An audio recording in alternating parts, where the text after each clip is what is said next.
My symptoms have stopped for now. But whatever drained my frequency is still somewhere in Lahai-Roi. The only thing I haven't surveyed yet is the exostrider out in the Frostlands. Roya's Trine myth likely mentions it. This lecture could be my chance to find a clue.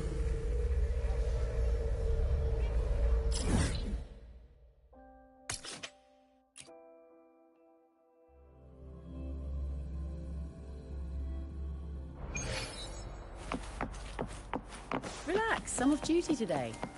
I've got better things to worry about.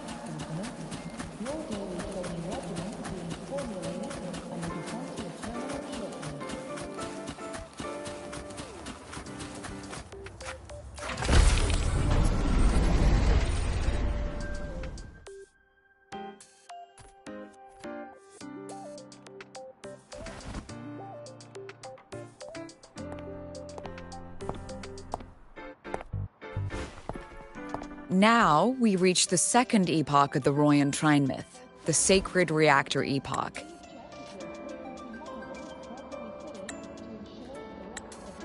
After Baldur, the sun's incarnation, had sealed the foreign divinity Huthdrungr, the Frostlands fell into an endless dream. Assistant Navora, would you continue?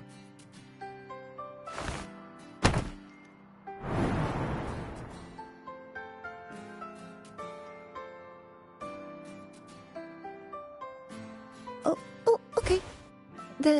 This section, it describes how the Exostrider used its greatsword to seal the Threnodian behind the Strider Gate. The records say both the Exostrider and the Threnodian traveled through the Strider Gate to reach Lahai-Roi. Their battle was fierce. The Threnodian pushed the Exostrider to the brink of defeat.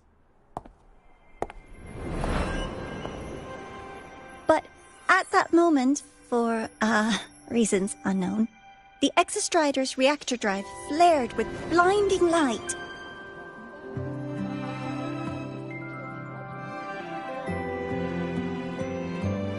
And it found the strength to raise its sword and seal the Threnodian away. Lahai-Roi was saved. What a relief.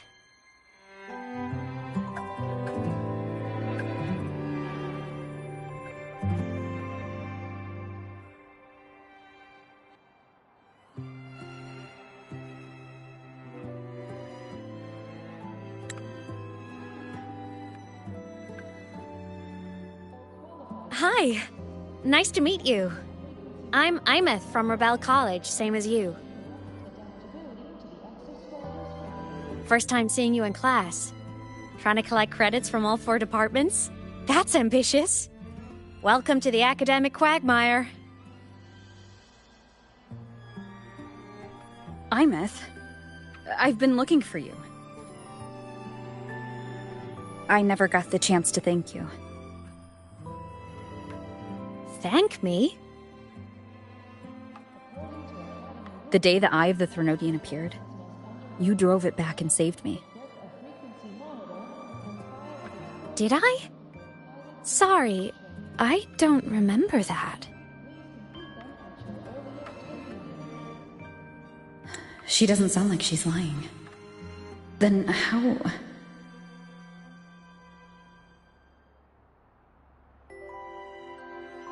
A synchronist. A freshman.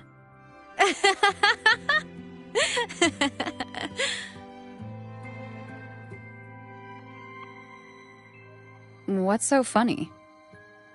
Oh, don't mind me. I'm just not used to seeing you like this. I mean, look at you. Something's missing, though. Oh, I know! A uniform! The Academy still hasn't issued you one? They're painfully slow sometimes.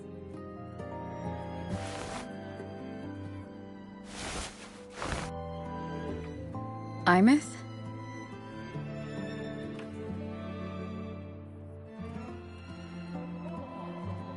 I have to go.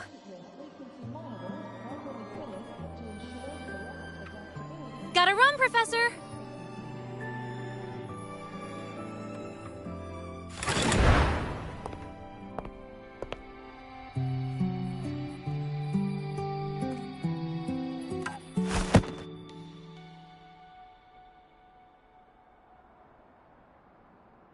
Rover, let's try to channel that enthusiasm into listening.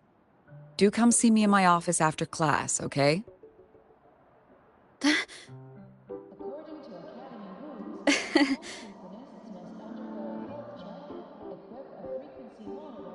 Assistant Navora, if you would. Pick up from the Twilight Epoch's Unending Winter, please.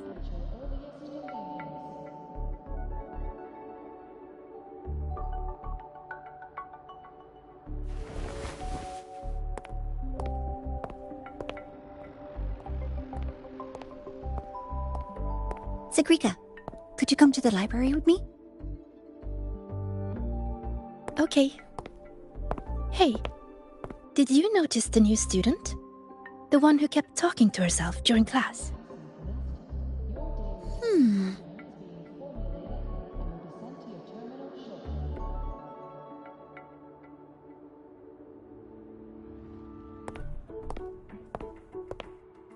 Rover, something happened during class, didn't it?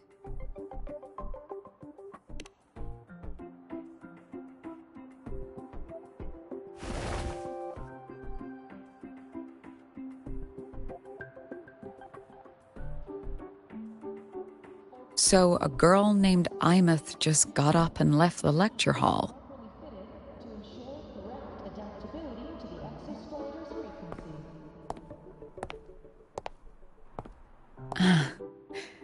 I never expected to hear that name again. Certainly not like this. Perhaps you've just had a run-in with a ghost. After all, you were the only one who saw her. President Lucilla, what do you know about her?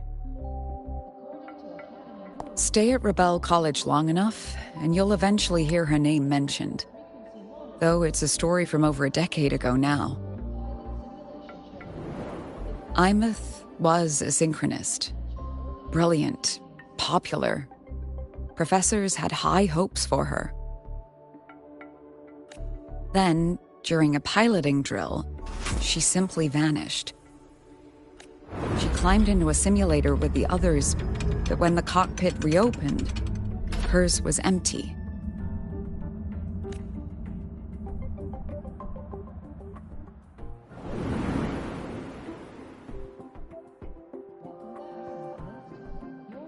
Intrigued? Want to go find her?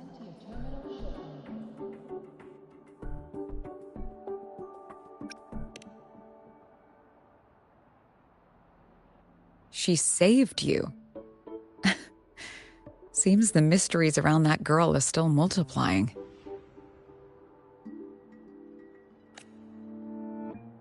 To see someone who vanished years ago, presumed dead, lingering around the academy, a figment of your imagination, or is there more to it? I'm very curious to find out. She disappeared from the Synchrolink training grounds. The very cockpit she vanished from is still there. The Academy turned it inside out at the time and found nothing. But if you're interested, go take a look.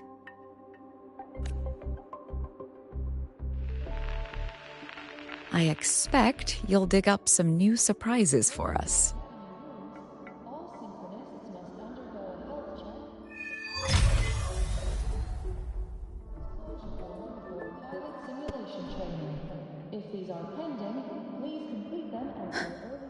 Solaskin? What could they be doing here? That Solaskin. It's headed straight for the Synchrolink training grounds.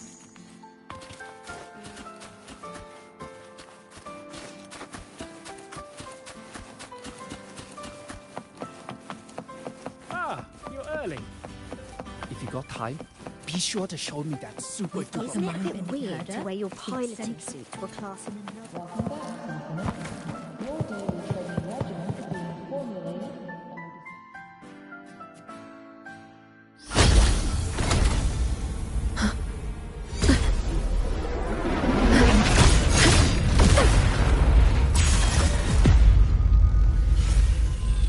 Frequency loss. It's getting worse.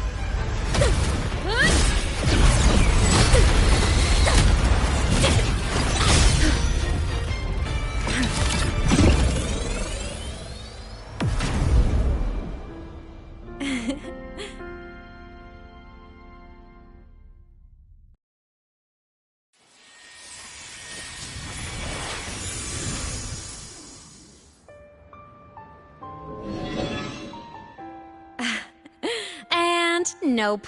Still on the fritz. How are you feeling? I'm okay. After that mech flew off, I felt less of my frequency bleeding out. That mech's frequency felt like the presence from the rift back in Honami City. Imeth, that mech only left after it saw you. After you clashed with it. That's twice you've saved me. Each time I'm left with more questions than answers. They say you're the Exostrider Synchronist who's been missing for over 10 years. And your hand back there.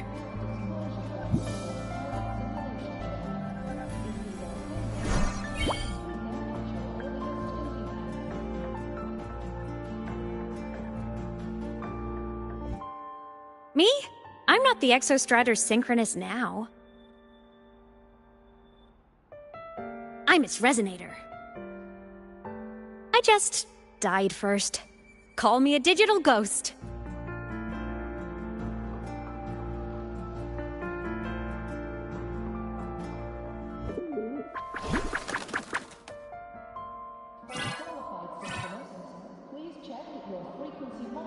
+10 years back, the underground seal broke.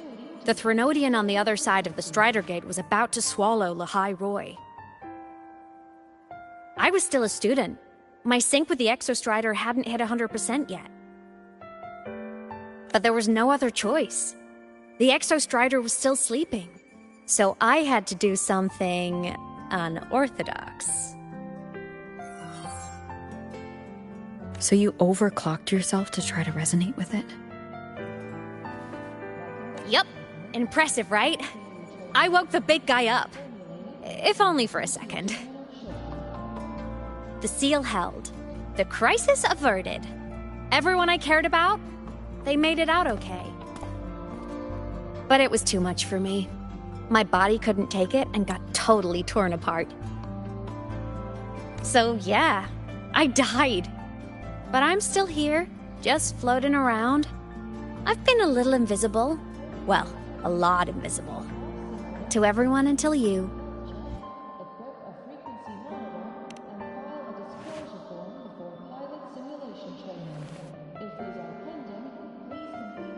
You can see me now because of this little guy.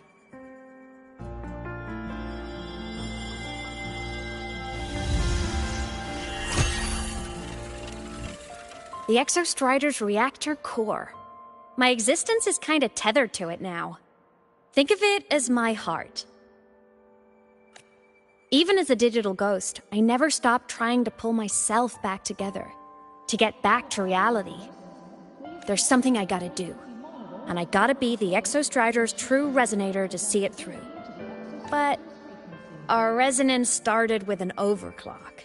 The power I got was unstable from the get-go. I've spent years building it back up with this core. The Solaskin have been my little helpers too. Then, not long ago, you ended up with it. That became your backstage pass to seeing me. Not long ago. You mean when the reactor drive fell? Bingo! Since then, the core has become energy stored inside you. This is the first time I managed to make it solid. Took me a bit to figure out the trick. Then it was you. You're the one who saved Mornier when she was dying. You and that junior of yours were always close. We even crossed paths a few times back when I was still, well, around. Of course I'd help. A junior of mine. So I really did know Mornier in the past.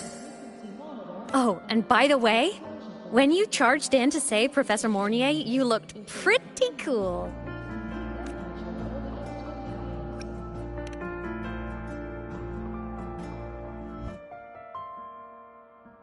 All right, no more teasing. But I mean it.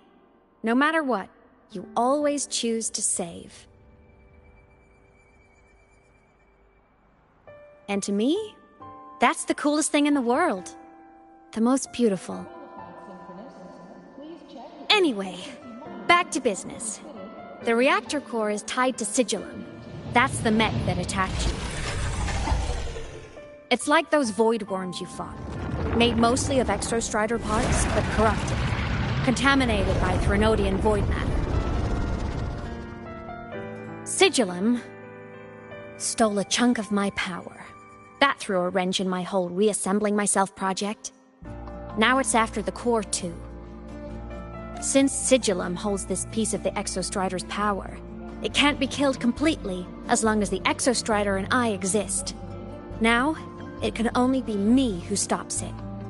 And since just touching the thing makes your frequency drain, taking it down should plug your leak too.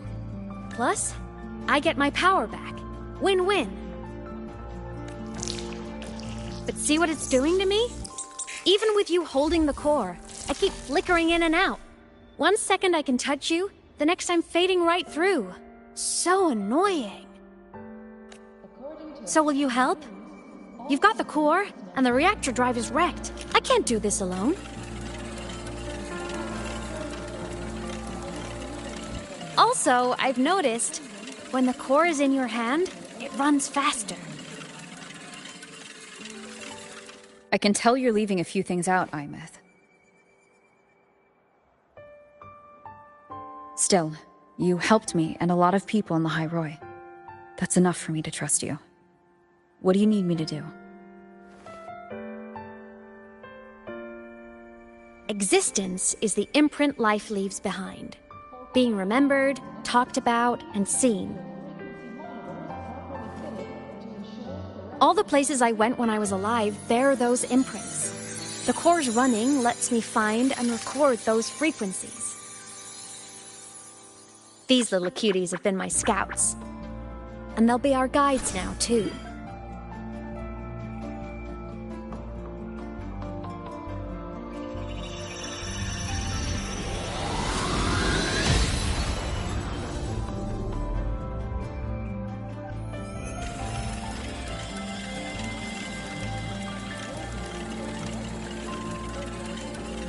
Pretty easy, huh?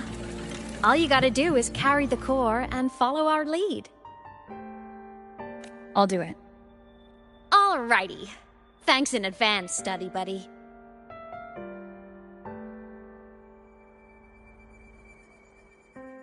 Oh, is that Rebel? The Soliskin went down the lift. Let's follow. Before we go, I need to contact Mornier. The reactor drive was Lahai-Roi's son. If Imeth definitely glossed over some things. Like what happened during our previous encounter, what she's done since becoming a digital ghost, and the real reason why Sigillum stole her power. After years drifting like this, to still hold on to that spirit. Her will must be strong. Prying answers from her won't be easy. I'll bide my time. The right moment will come. Has something happened, Mentor? I see. So the reactor drive's core survived the crash. It must be the key to reactivating the Exostrider. Of course, then the official stance is that it be returned. Star Torch Academy and the Roya would both agree on that. But as you said, curiosity from the Institute is inevitable. Mornier? My. Already caused a stir in the training grounds. Color me impressed. I'll have people clean up the aftermath. You can carry on as you see fit. You were monitoring my comms with Mornier? You're a person of special interest. Of course we keep an eye on your movements. We? Yes, we. The Space Trek Collective. Think of us as the annoying adults on campus. I'll handle the debate between the Institute and the Academy about the core. This is a matter of priority. They'll listen to me. But when you're done with your business, I'll need you to return the core to the Exostrider. You didn't mention it to Mornier, but I suspect your possession of it traces back to Imeth, doesn't it? President Lucilla, I don't appreciate being interrogated over a tapped line. My apologies. As the one responsible for this academy, matters related to the Exostrider tend to cloud my judgment. After the incident with Warren, we upgraded safety protocols on public lines. No more overstepping. Here is a peace offering. I've granted you full clearance. Passes for the Starboard Riseway, archive access, and use of Academy weaponry and equipment. I'll also personally apologize to Professor Mornier for interrupting your comms and ensure her next research grant is substantially approved. How's that, Rover? More to your liking? Why is the Space Trek Collective pushing this so hard? You should know. You have a past in Lahai-Roi, and you have some kind of connection with the Exostrider. The Twilight Epoch, the unending winter described in Royan legend. The threat of the Threnodian Aleph 1 is growing. We need the Exostrider awakened. Returning that reactor core is the only way. We've always trusted you to stand with us in this matter. To stand on the side of humanity. You know where to find me if you need anything, Rover. And my door is always open if you just want to talk. The Solace Kent is leading us to the auditorium first.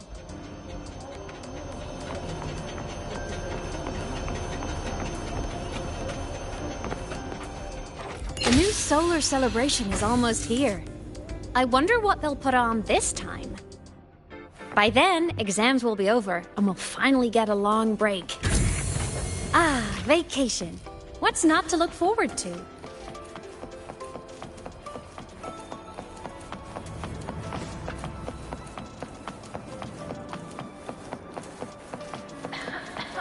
That's the last of the afternoon, right? Can't wait for dinner after work. Told you! There are tons of Fleet Snowfluff fans at the Academy! I just hope the fan Told meeting you. goes. Oh, hello. Are you here for the Fleet Snowfluff fan meeting? The venue is still being set up, but once it's ready, please join. She's a singer, a campus legend. She's only released online, but she's super popular. But her site hasn't been updated in over 10 years. She posted one last demo, and then nothing. Don't be such a downer. Maybe she just graduated and moved on to bigger things. Probably never showed her face to keep her life private. Doesn't matter. We still have her music. Here, even if you're not a fan, you should give her a listen. I'm new here, but even I was hooked when I first heard her songs.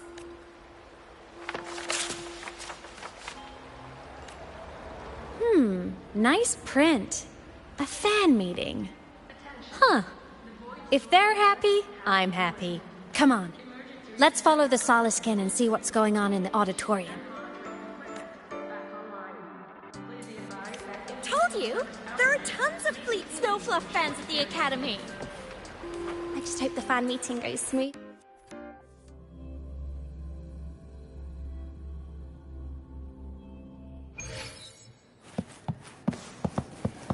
After scrapping so many drafts, I finally got The this. fan meeting merch made it on time.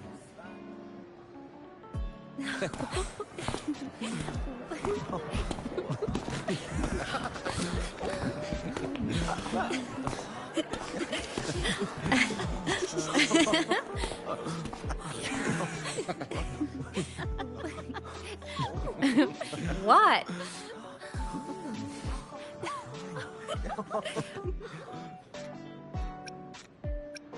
Oh, just a habit of mine. Waving, chatting, going to class. It makes me feel like I'm still alive.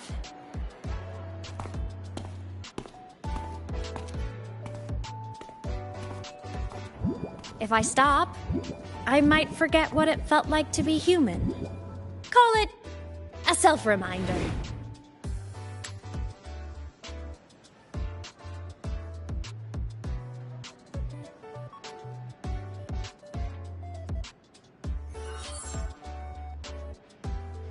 Fleet Snowfluff? Yep, that's me. But don't say my alias out loud. It's embarrassing. So you weren't just a synchronist. You had a whole other life here. Just one of my many hobbies. I was into photography, gaming, movie nights with friends. Figured you only get to be a student for a few years. And I wasn't the ambitious researcher type. I wanted to soak it all up while I could. I tried a little bit of everything. I just wanted a happy, carefree life.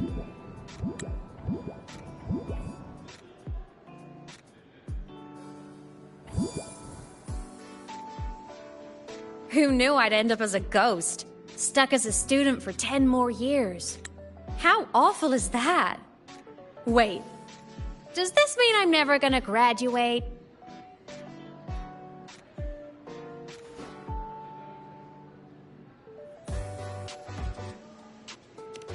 Hope so. Guess everyone needs something to hold on to. It's good to have a little hope. But I have to say, it's really moving to hear people talk about my songs after all this time. I wrote those for myself, you know? Never expected so many people to care. But if they made someone feel something, joy, pain, anything, that makes me really happy.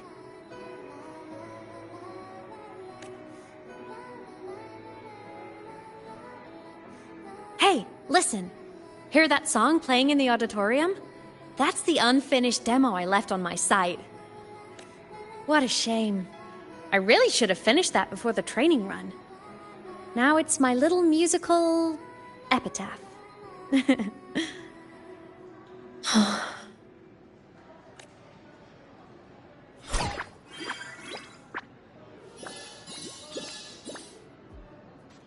Let's go.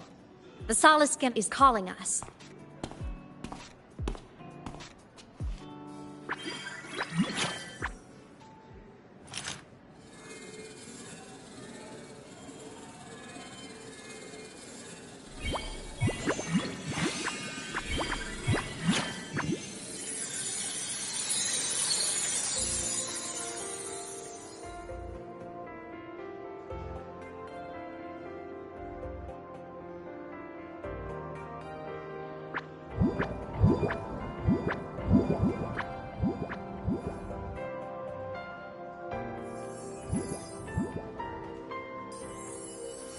Is that the student rep from Rebel College? That's one bold speech. Is she giving a welcome speech or recruiting for a space adventure club? Uh-oh, the professors look upset. But she made a good point, didn't she? Isn't that passion the entire reason we're here? To explore whatever's out there again.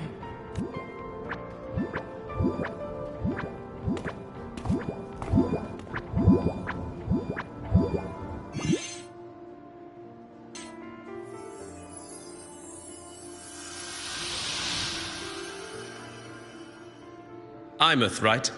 I remember her sync test scores were off the charts. We might be looking at this year's prime Exostrider candidate. Don't be so sure. Heard about her extracurriculars. Put nicely, she's quite the dabbler. Put bluntly, she doesn't take anything seriously. Potential is still potential. She's brilliant. She just needs guidance.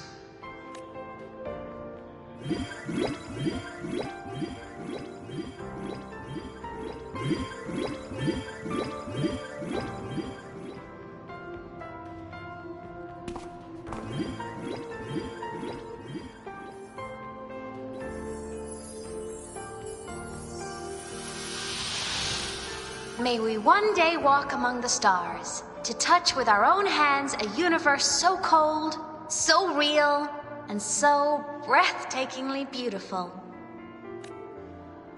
That's all from me. If I keep going, my credits this year might be in danger.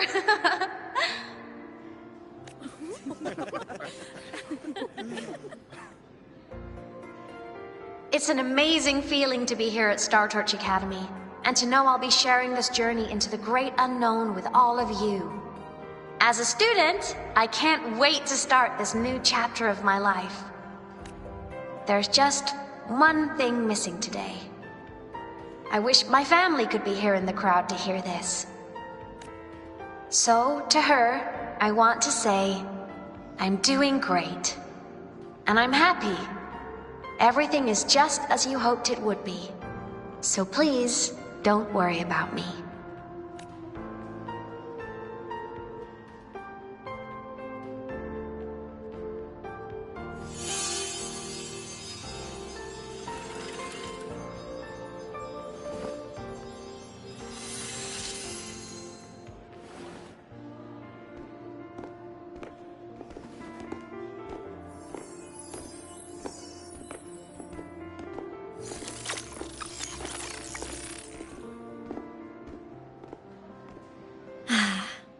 Looking back, I really do miss those days.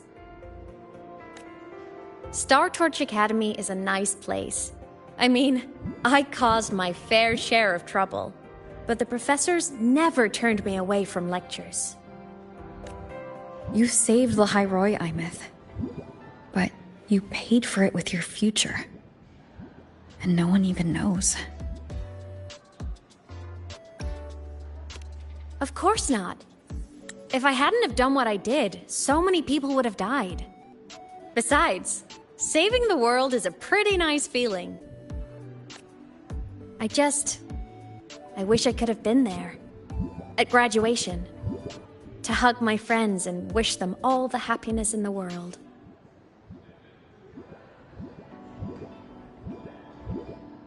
The Solace can headed outside. Let's catch up.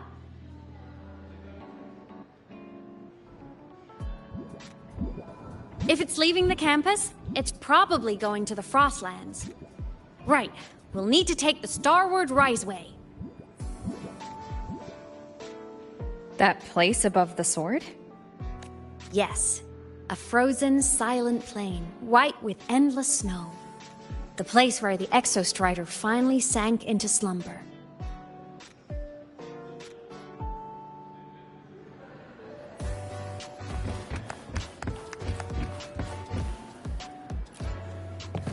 Our next stop is the Starward Riseway. Are you ready?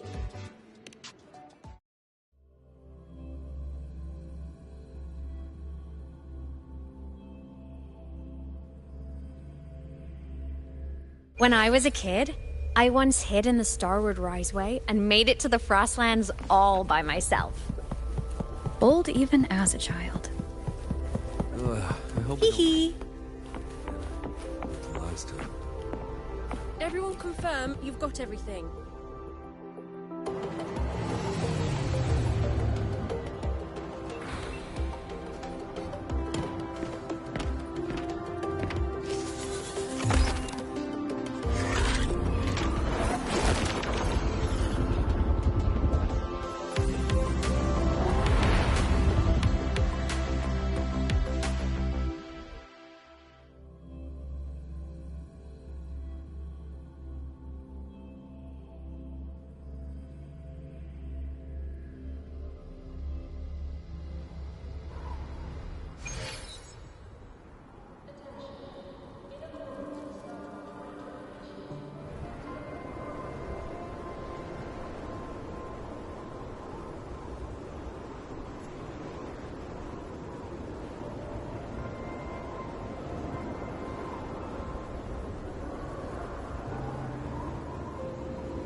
Cold?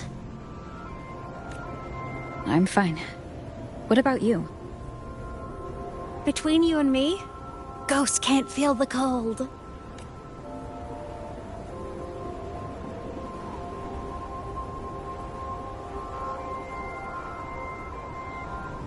The snow. It's so beautiful. What a coincidence to run into you here. This is a pleasant surprise. Oh, it's Dr. Luke. When he's around, just pretend I'm not here. Otherwise, you look like a weirdo talking to thin air. You should hide too, okay? This is our secret journey.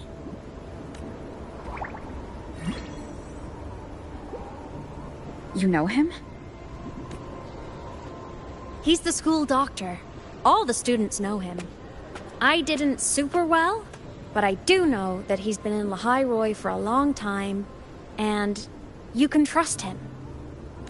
You came to the Frostlands for the Exostrider?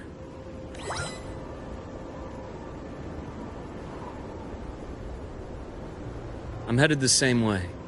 I've got to check in on some researchers stationed out here on long-term fieldwork. Having a guide might make the trip a little easier. What do you say? Let me help you modify your bike.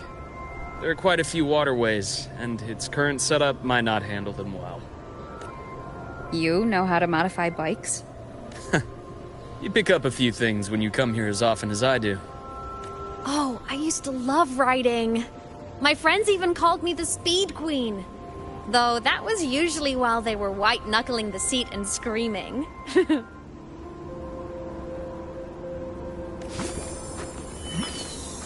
Look at this place. Hard to believe it, but years ago, all of this was a lush green forest. Back then, the Roya were nomads, the true natives of Lahai-Roi, who walked in step with nature itself. Was it the lament that changed it into Frostlands? Yes. It triggered a magnetic pole shift. From then on, Lahai-Roi became the new pole. But a lament wasn't the only cataclysm stirring back then.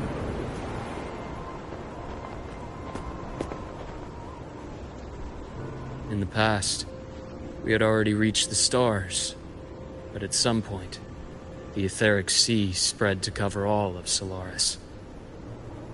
From that moment on, the universe locked its doors. We couldn't verify whether the sky above us was real or just a reflection. countless spacecraft were lost. Our space exploration programs were abandoned, and space became out of reach. But times have changed. Since its founding, the goal of Star Torch Academy has been to use the Exostrider to explore space, whether through the Etheric Sea or the Strider Gate. I understand the Etheric Sea part, but the Strider Gate? You know Lahai-Roi's history. Both the Exostrider and the Threnodian first came to Solaris through the Strider Gate. The Academy has its theories, but here are two you might find interesting. The Strider Gate is a gateway to outer space, and Aleph 1 is a Threnodian alien to Solaris.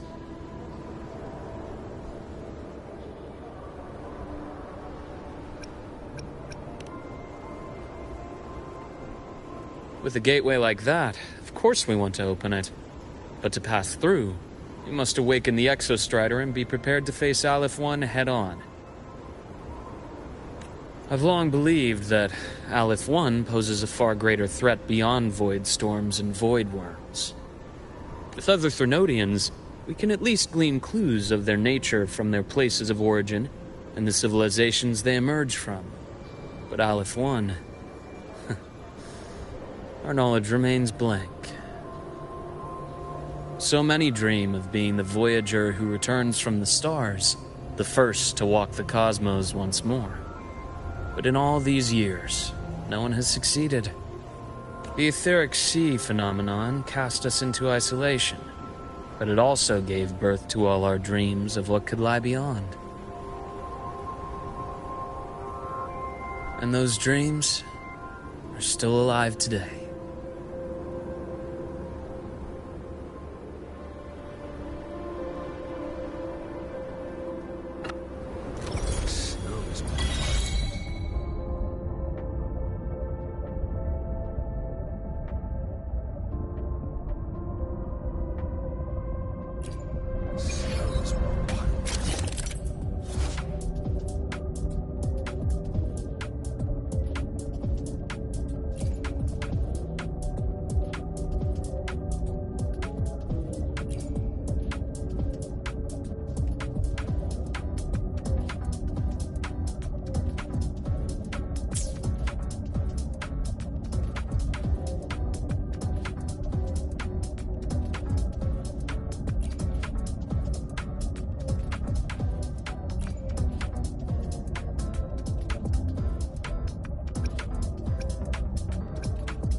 Dr. Herson?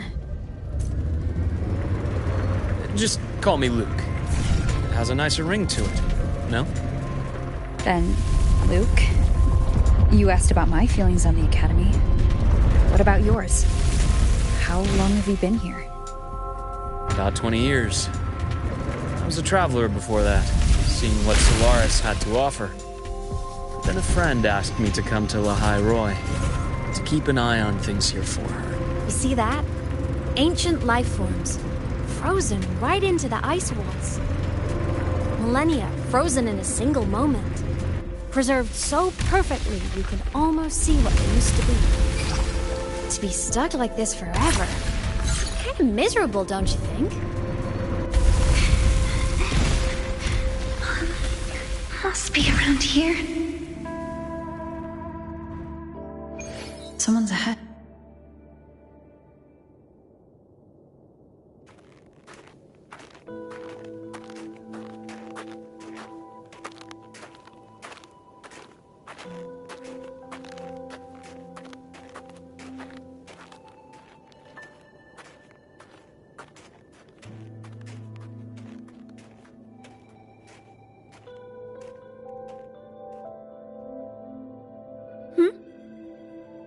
You are the one who was talking to yourself in class.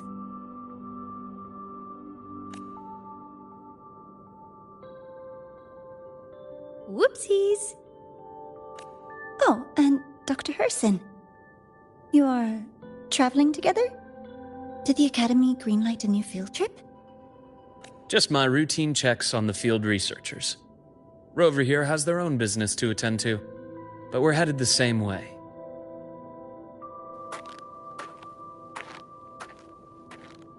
What about you, Miss Navora? Chasing more fallen debris? Yes, exactly. I heard the Frostlands have been experiencing changes since Helios was launched. I had a hypothesis that new debris fields might have been exposed. Debris? Space equipment that fell from the sky long ago. Probes, satellites, and even space stations. Some previous digs unearthed wreckage containing records lost during the Lament.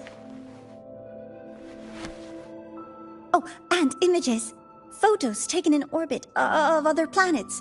They were absolutely breathtakingly beautiful.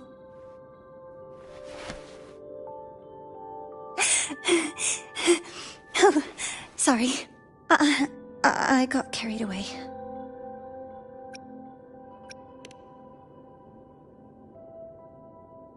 Thank you.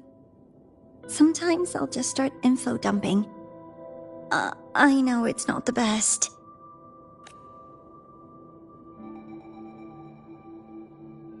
The universe. What secret is it hiding behind all those infinite stars?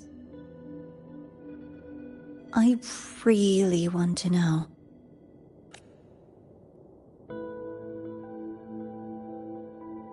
Anyway, in short, I came here for the fallen debris.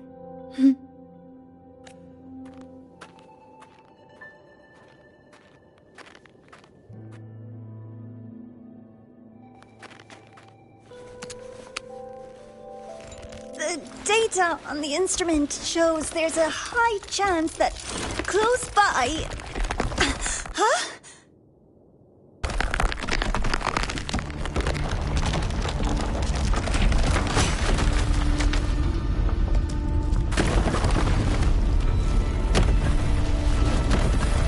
Run!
to have been undiscovered debris in this area. It must have been sealed in the ice wall all this time. Luke, Navora, you alright?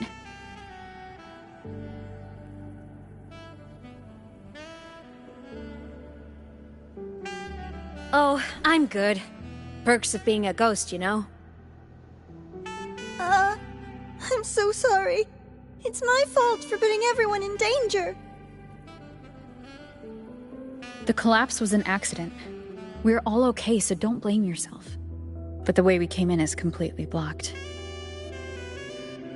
Scaling that ice wall? It's too high. Too risky. I'd rather not have a student on that climb. I've contacted the Academy. They're sending a rescue team. Once Navora is safely returned, we'll set out again.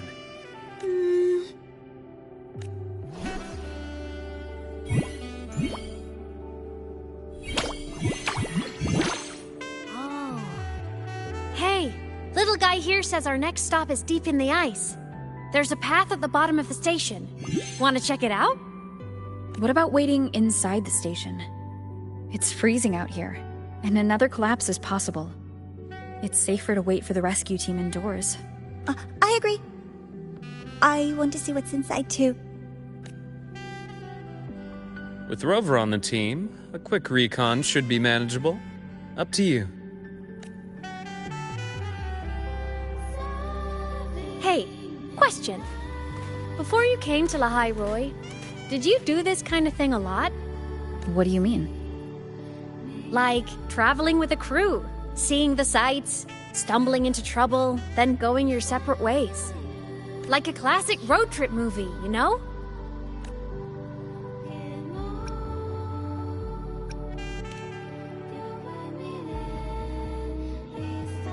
Nice.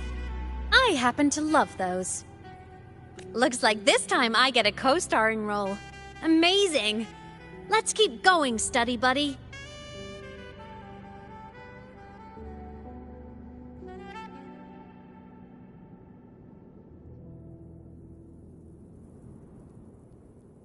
There's a collapsed entry point over there, but it's blocked. Some kind of barrier caused by unstable frequencies. The Exostrider sleeps in these frostlands. Void storm activity can make local frequencies unstable with fluctuating void matter levels.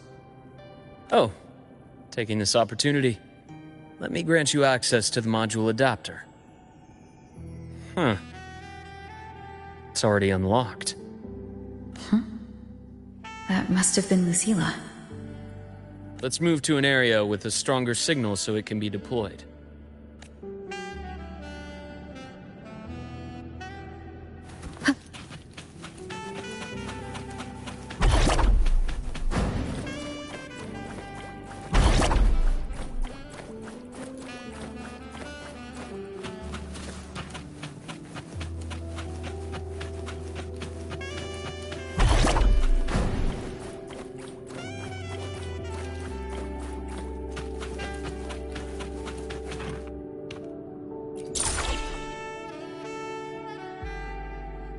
This module adapter was developed by Star Torch Academy for Frostland expeditions. It lets you interact with frequencies disrupted by void matter. Give it a try. You'll need it here.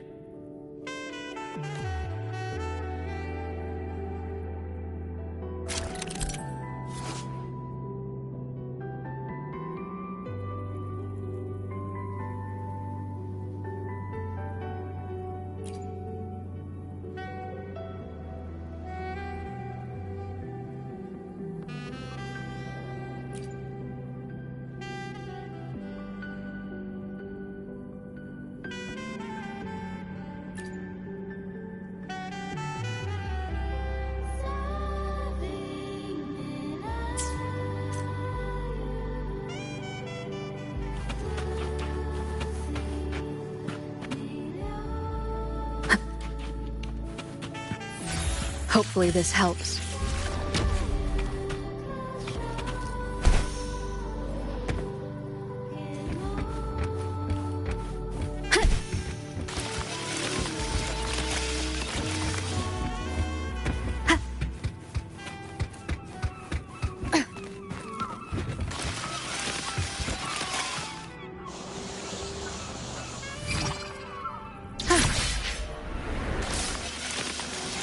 Compared to other debris fields, this station is in much better shape. It's amazing.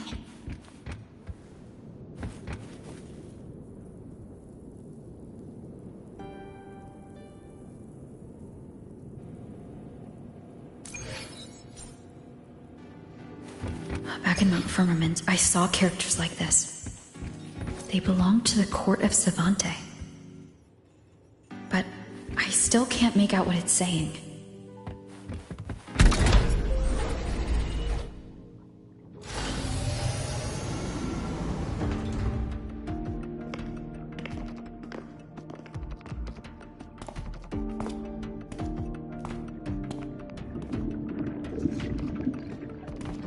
This is...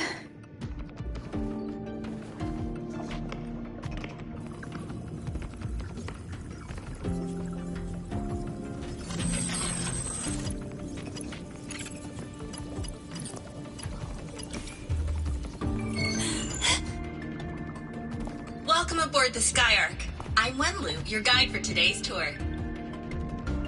Teachers, please stay with your assigned groups and ensure this one-day tour goes smoothly.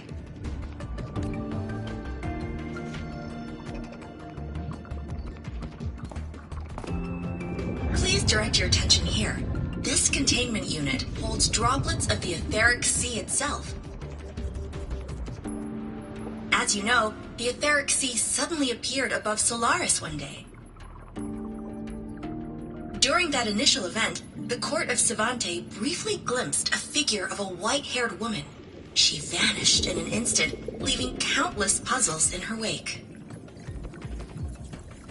What is the etheric sea? What does it do?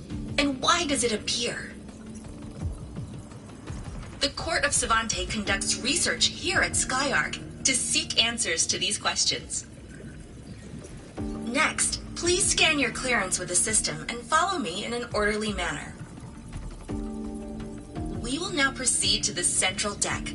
Awaiting us is this station's most significant breakthrough, a mass relay device powered by a stabilized sample.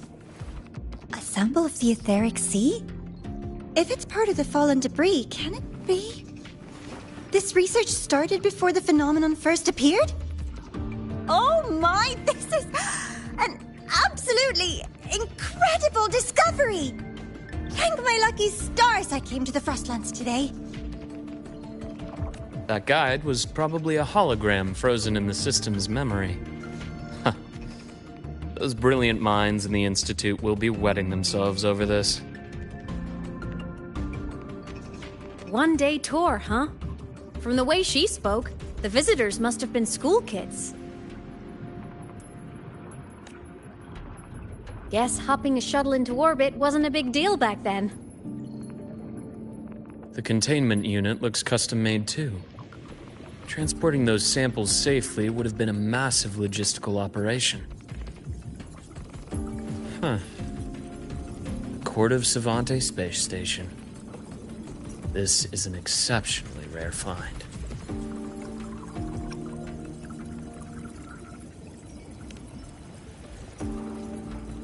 The Academy has recovered other debris from this era.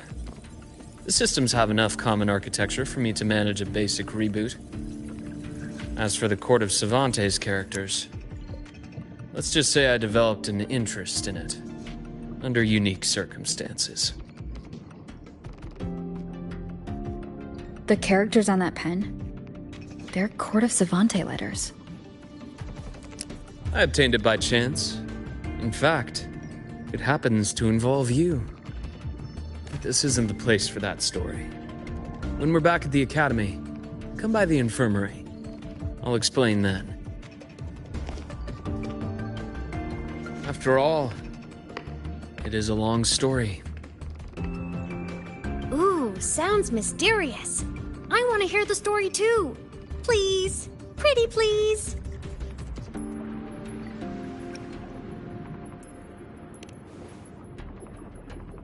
Fair point. Don't forget I can even sneak into your terminal. Everyone, this way please. The visitor registration system is here.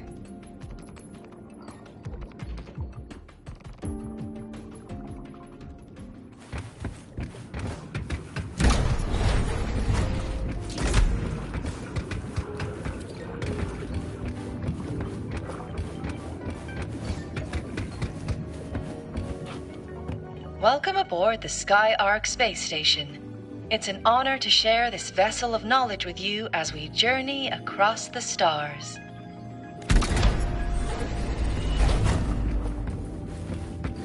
An unexpected discovery. The clearance we got won't grant us access to the entire station. We'll need to register again later. Also, while the hull looks intact, the system is reading several parameters in the red. It could be the etheric sea's droplets affecting the surroundings, spreading through the station.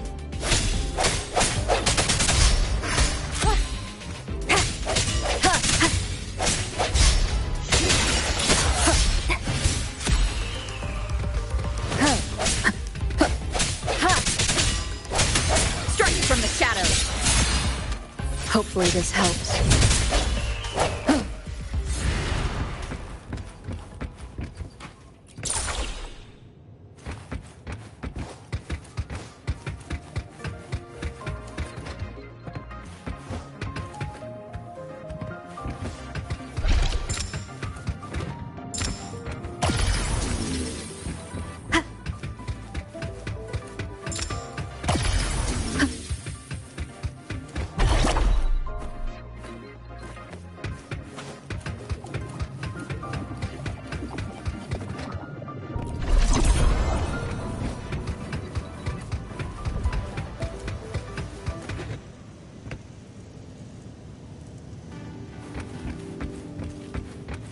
That flowing sphere is the mass relay device, with the etheric sea as its core. Let's check the console.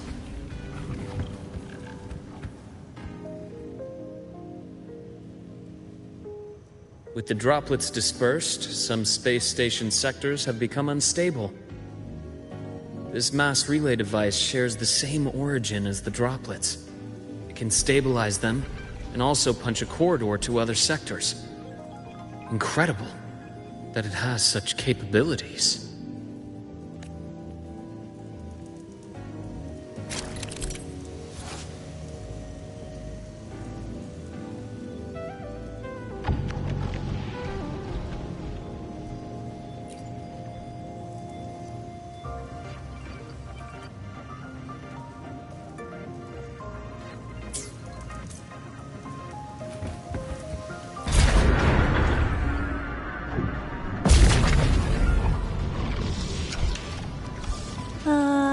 The hatch over there is back to normal.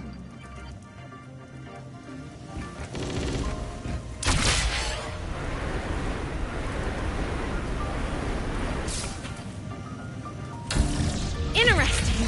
Feels different from how I usually move.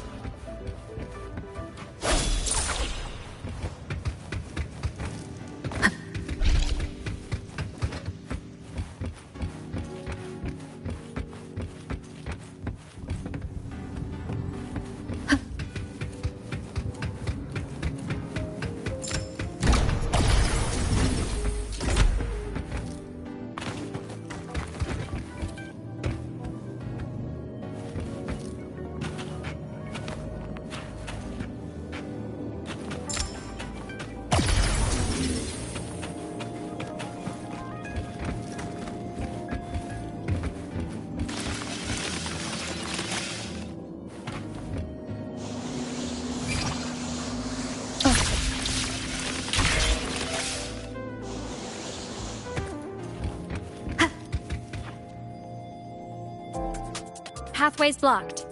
Let's try the module adapter.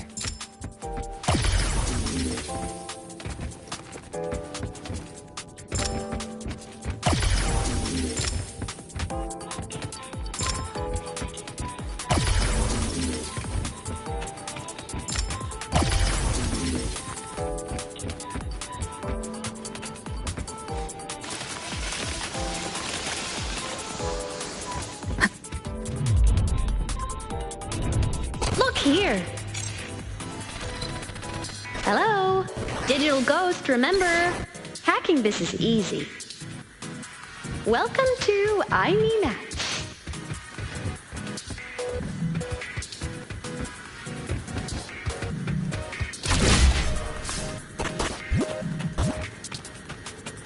Cherish every game.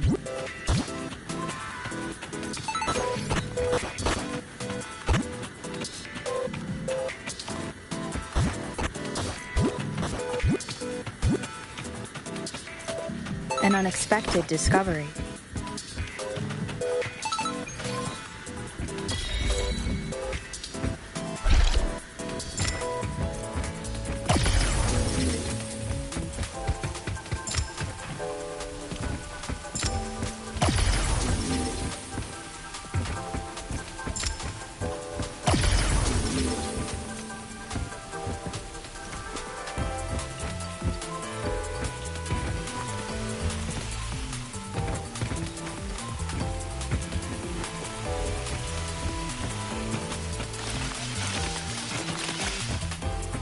Wow!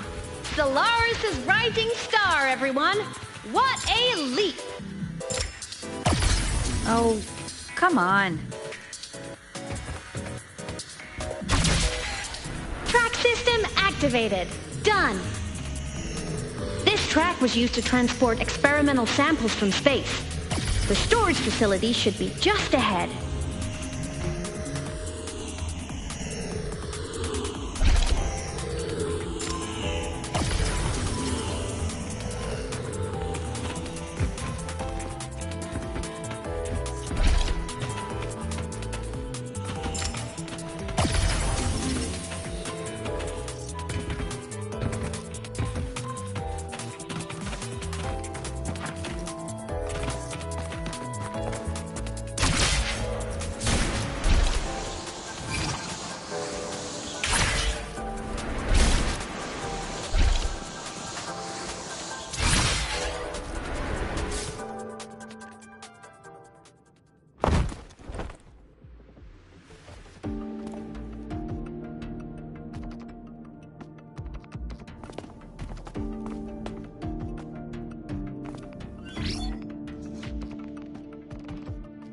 These containment units hold star fragments and etheric sea droplets, all collected in EVA missions by our very own Uncle Clement, who just gave you a tour. It's exhausting work. After each mission, he requires a full cycle in a recovery pod. Let's thank Uncle Clement, and then gather here.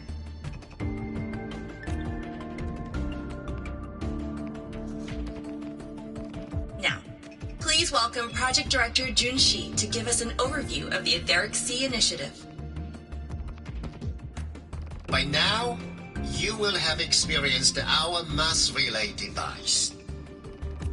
It is our first major breakthrough and definitive proof of our theory that Etheric Sea can be utilized as a gateway.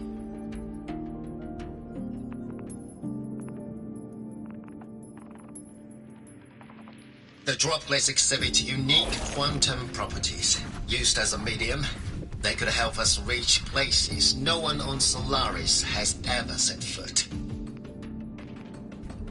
We haven't found the way yet, but I believe these obstacles will be solved soon. I have faith, not just in the court of Savante, but also in humanity's resolve to explore the stars, and in the budding curiosity I see before me. A mind that feeds on the light of distant stars would never be content to simply look. It will find a way to make the journey. Recently, a brilliant new mind joined Skyark. Our work was instrumental in developing the mass relay device. Let's welcome Professor Wei Ying to share her vision.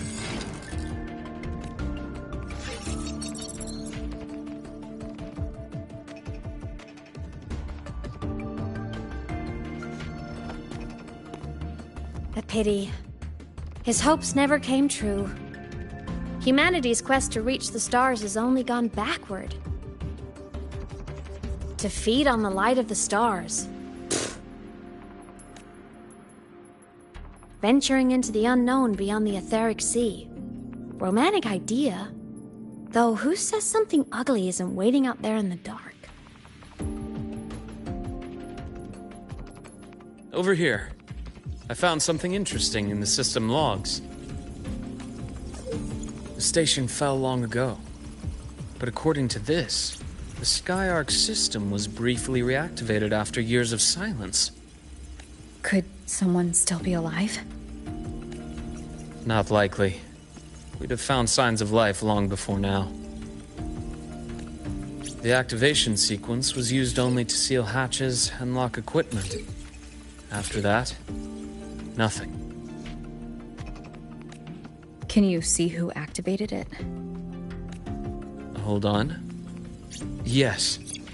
Clearance belonged to Clement. The one who gathered the droplets. That's all I can pull for now. But the Academy will run a full investigation later. I'll keep you in the loop. Good. Keep me posted. Shame the director's speech got cut off. I can't help but wonder what that colleague of his was going to say.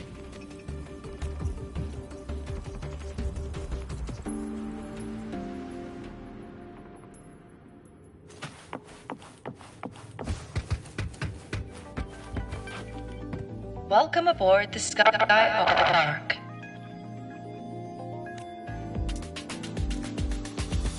The station's security grid is offline in this sector. The monsters, void matter has made them highly unstable.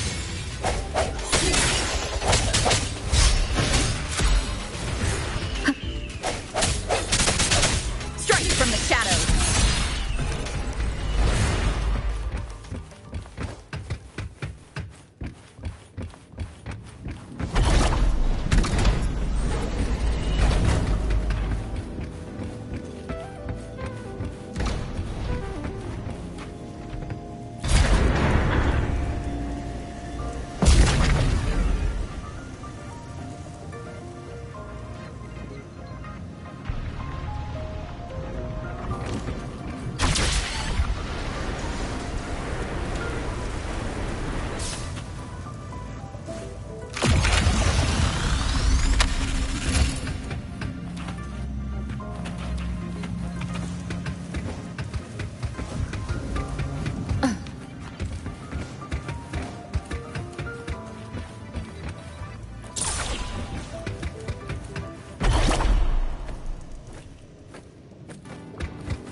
Of the past.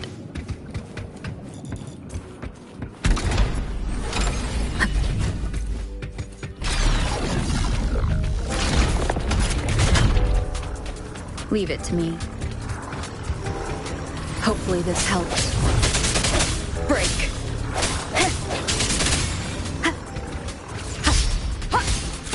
Moment of resonance.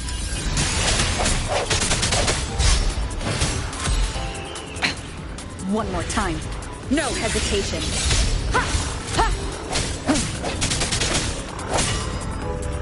The frequency here is unstable too. Try using the module adapter to disrupt it. Look left! I hacked the Skyark system. This is the data archive sector. Those blocks are all storage modules. And that moving one? An anomalous module gone hostile due to the Skyark system's glitches.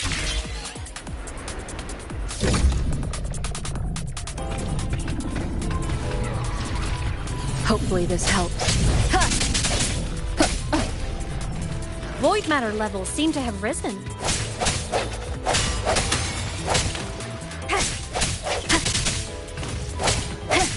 I sense your weakness.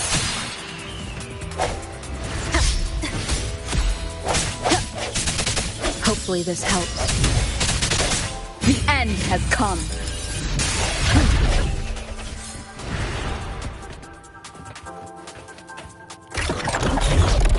It's moving deeper into the sector. I'm on it. Look! Lahai-Roi Blocks is complete.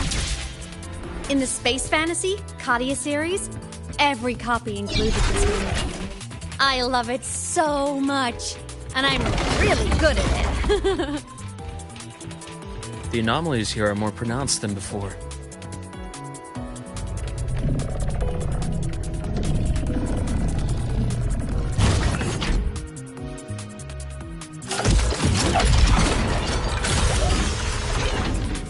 Hang in there! I'm working on something in the Skyark system. Use the adapter to disrupt these error modules.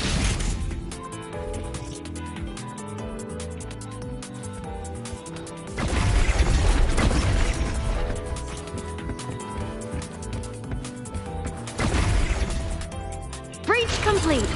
Hey, do you know how to play rock, paper, scissors? Good. Now, go rock!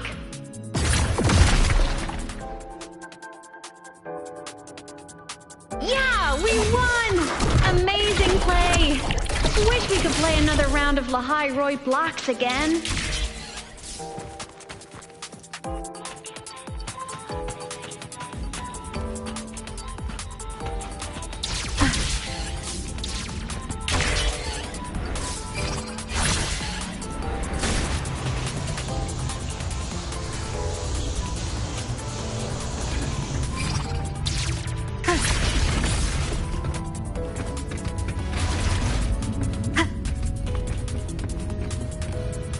These things are just like minions in the Space Fantasy Katia series. I'll clear them out for you. Those modules fell and took out the hostiles? Doesn't it feel like we've been extra lucky this whole way?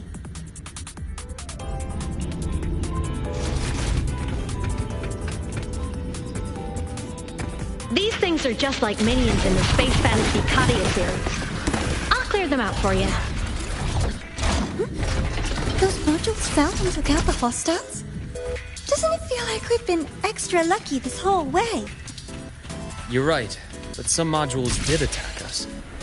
Hard to tell if the Skyark system likes us or not.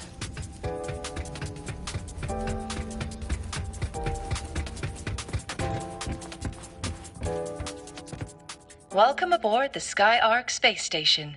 Your one-day tour has ended. Please follow your guide back to the central deck and log out of the visitor system in an orderly fashion. May we meet again among the stars.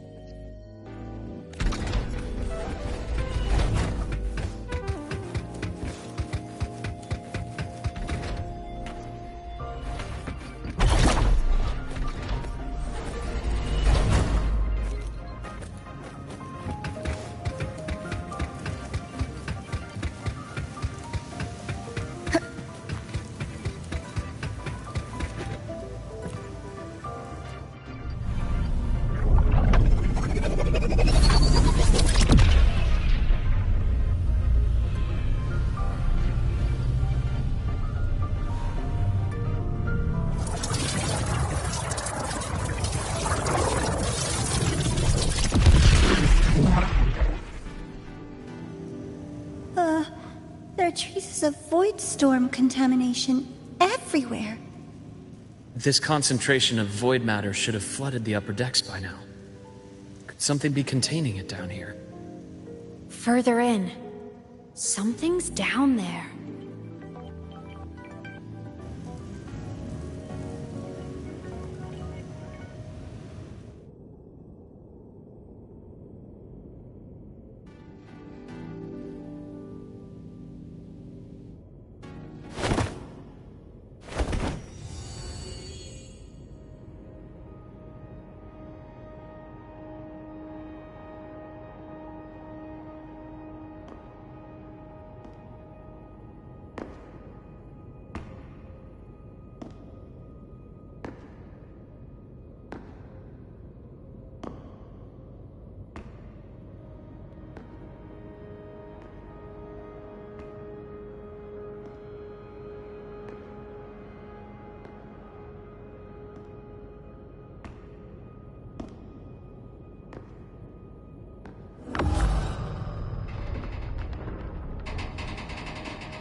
Huh?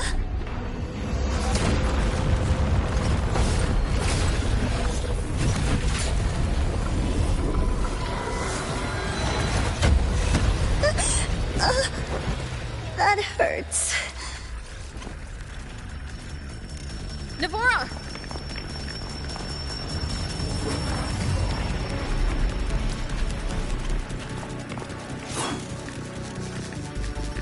Void matter saturation is critical. The Skyark system is going into failure.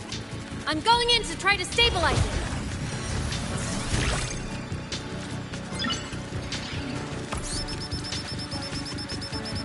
Everything here has already been contaminated, including that.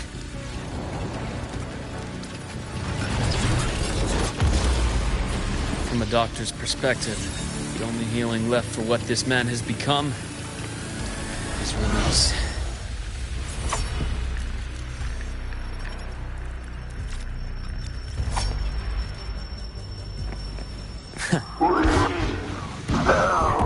From the start.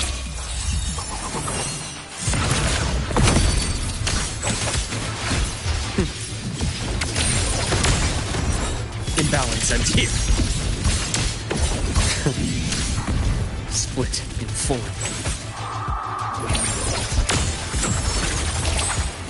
I am. That's accurate prediction. Ha. As expected.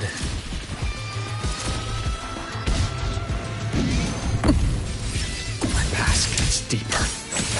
Split in four. Blink. And agony ends.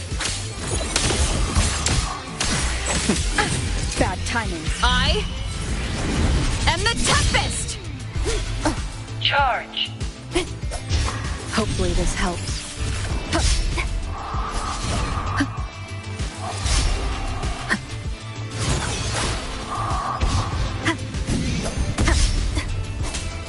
Tempest deflected. Rise anew. I deliver. Merciful death. Danger. Please betray.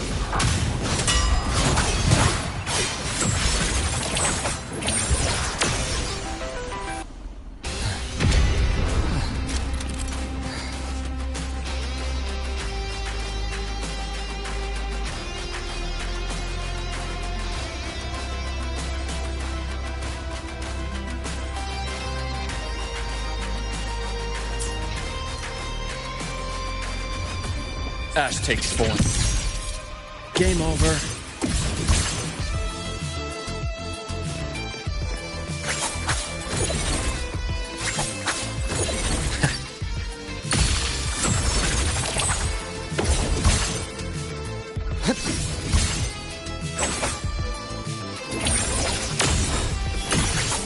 Entombed in daybreak.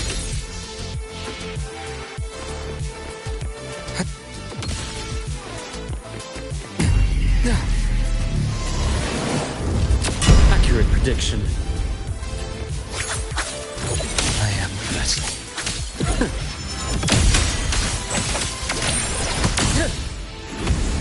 Imbalance ends here. A bearable price. Hopefully this helps. Charge.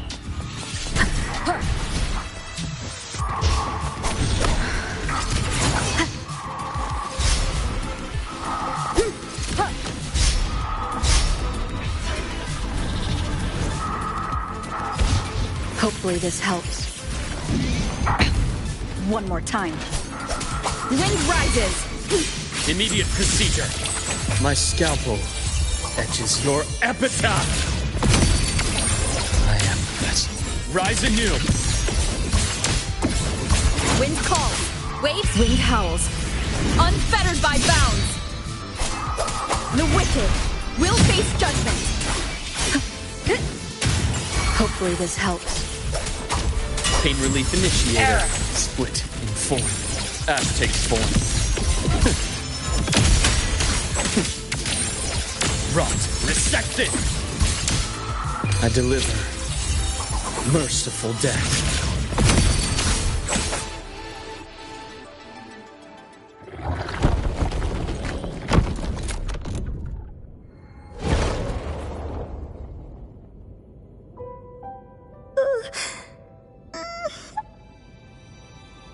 I'll check her injuries. Will you patrol the area to make sure there are no more threats? Got it. You go check on her.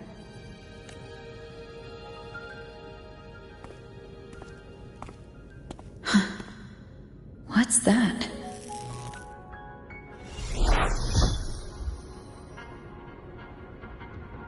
The Skyark system is stabilizing.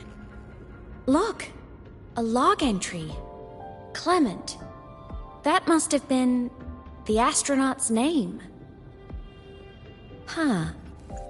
After he woke from his sleep pod many years ago, he initiated a lockdown that sealed in this entire wrecked sector, including himself. The void storm had ripped through the sector. He must have been contaminated the moment his pod opened. That command was a failsafe. He knew he was going to lose his mind, so he wanted to stop himself from reaching the upper decks and hurting anyone. Tragic thing is, the station had already been down for years. There was no one left up there to save.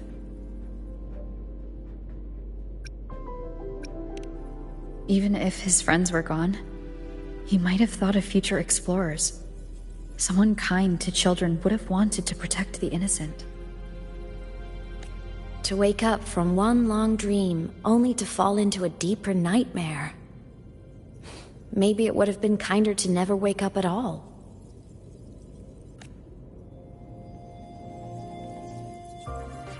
This file? It looks like a recording.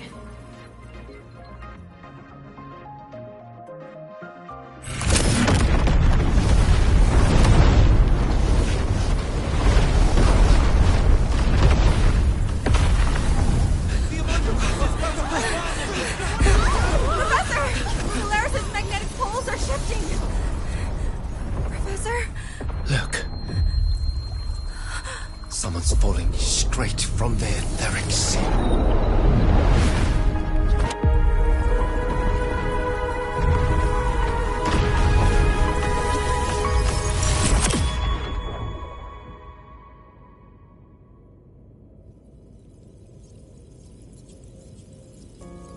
Was that me in that recording?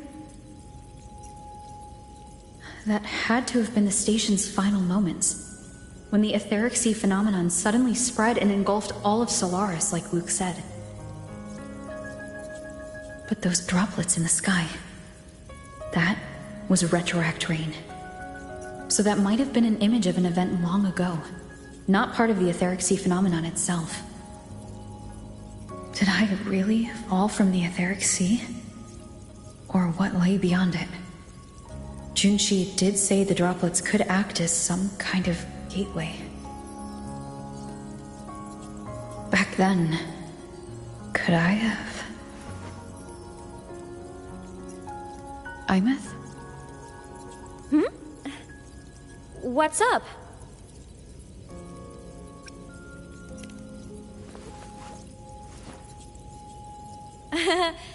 Not at all. I'm fine.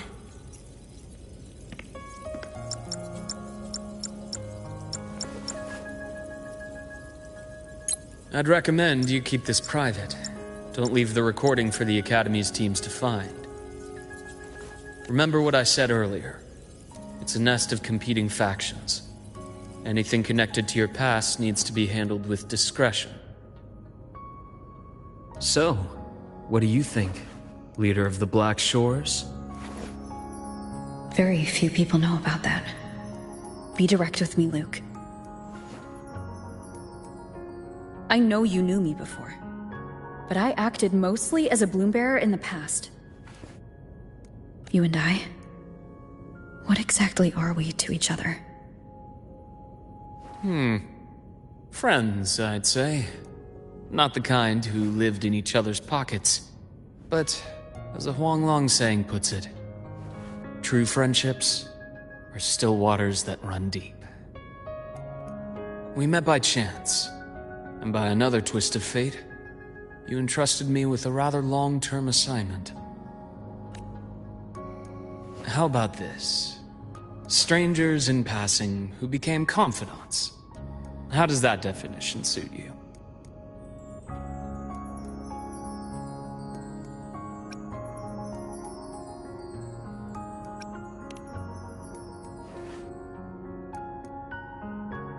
That's fine.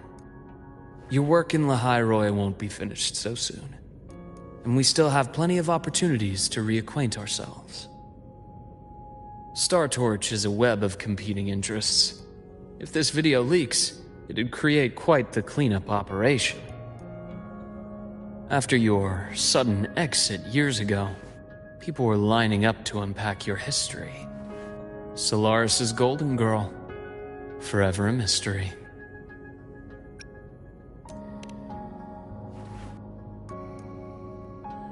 You're not the same as when we first met. But let's save the reminiscing for later. Navora's hurt. I've stabilized her, but as a doctor, I must stay to watch over her. From this point, you'll have to proceed alone. We'll wait here for the Academy's retrieval team. All right. I'll see you back at the infirmary.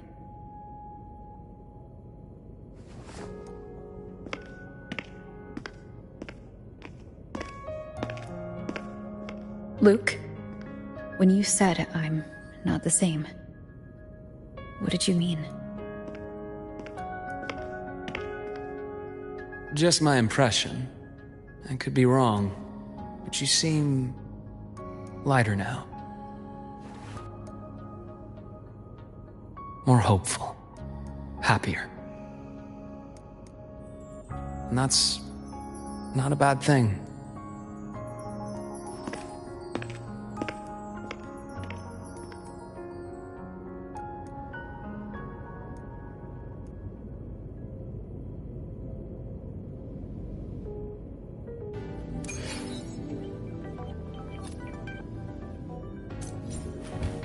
Hold on, Laura. The retrieval team will arrive soon. So, our squad of 4 is now a squad of 2. Wait. I don't really count, do I? Guess that makes it a solo squad now. I once got accepted to work at a research outpost in the Frostlands. I took a different route back then. That's a surprise. I thought you'd prefer hobbies over field trips. Well, I was really into void storms. Could count as a hobby, I guess. Looks like a long way. Better take the bike. Let's follow the light ahead.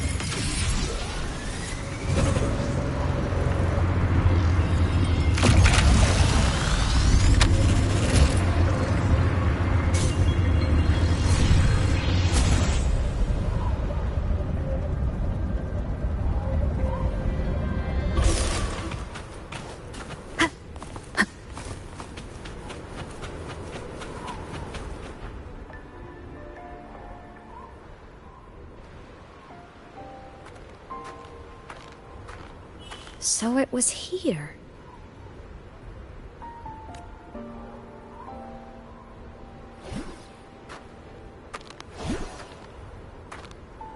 This is the research outpost you mentioned before?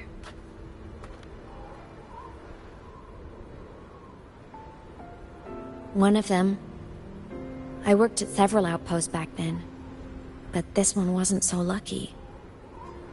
The scan shows it was hit by a sudden void storm surge. No survivors. So that's why I never saw them again back at the Academy.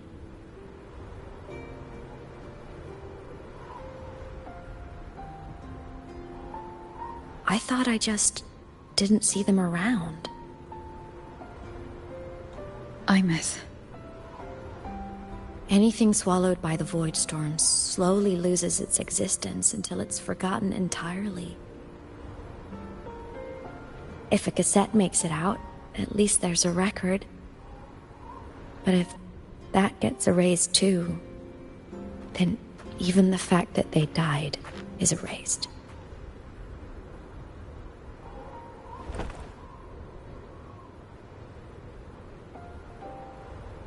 Use the core. I want to see them again.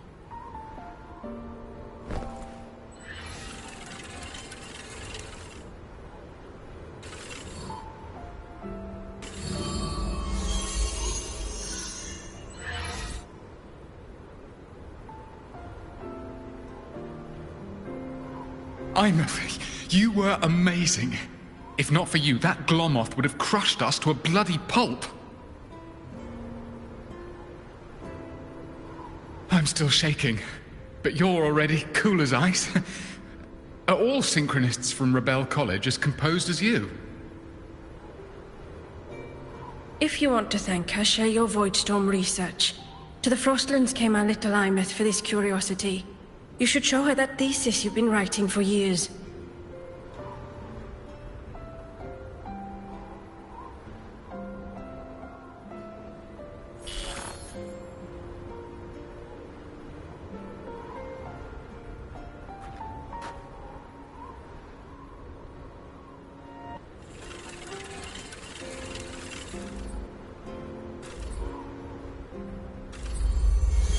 Imeth, you think cassettes might be a breakthrough? I'm not sure.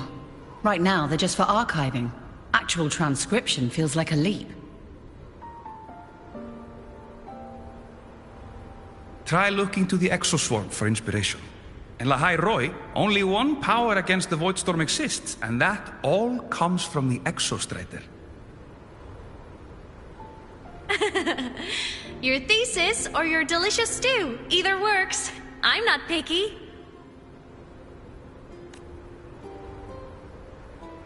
As for the Voidstorm, I'll try all your ideas. The problem is, we don't understand the Voidstorm deeply enough. Especially in the depths with high void matter concentration. No probe survives the journey, so research is stuck. I can't shake the feeling that...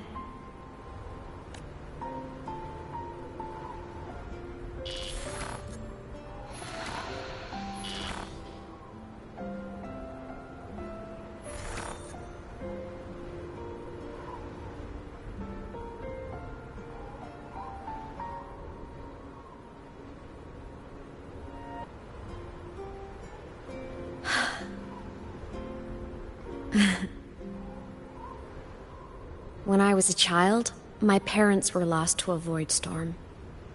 Soon after, I even forgot what they looked like. So you see, death hasn't been all bad.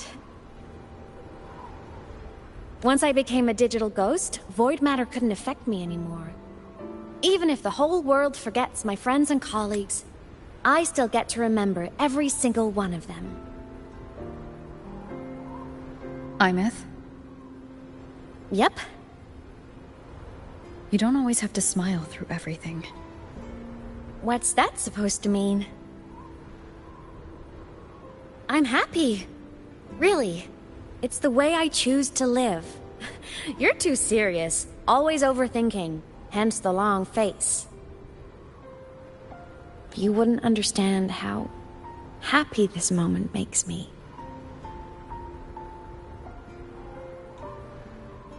Come on. I'll show you the Frostland's slumbering giant. Lahai-Roi's Exostrider.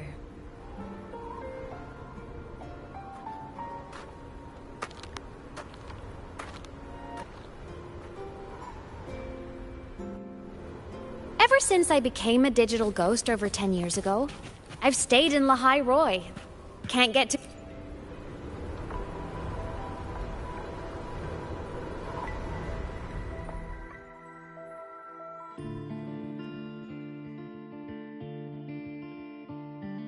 So the rain holding Jinzhou captive stopped. Time began to flow again, and everyone got to celebrate a new beginning with the Moon Chasing Festival. Then you return to the Black Shores, to the place that's always watched over you from afar. Oh, and the archipelagos, Raguna and Septimont. Oh, I just love how different these places feel. It's all so wonderful. I love hearing these stories.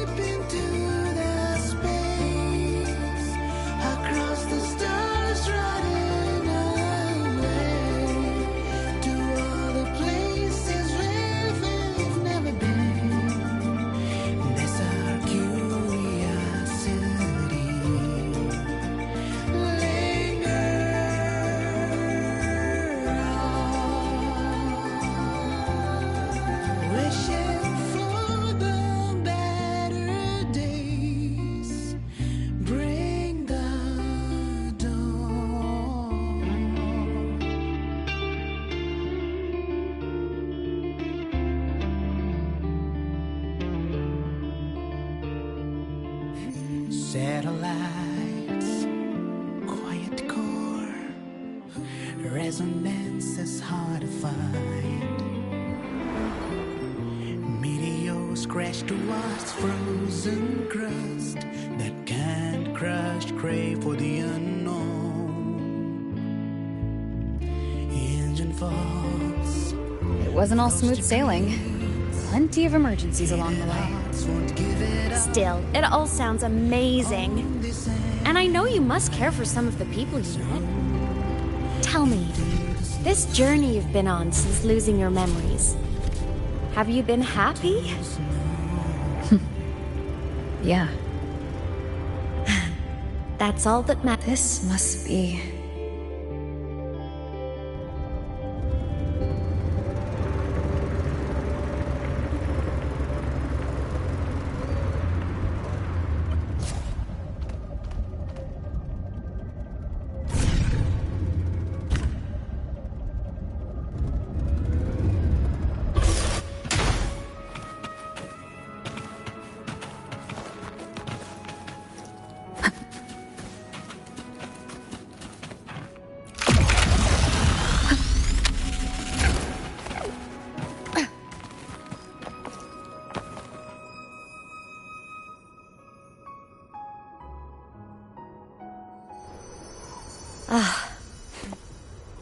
I knew the next stop would be here.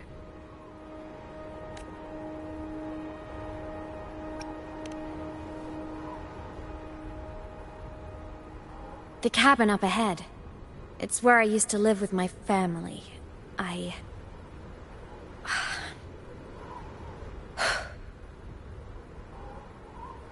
Sorry, I need a minute. I'm not ready yet.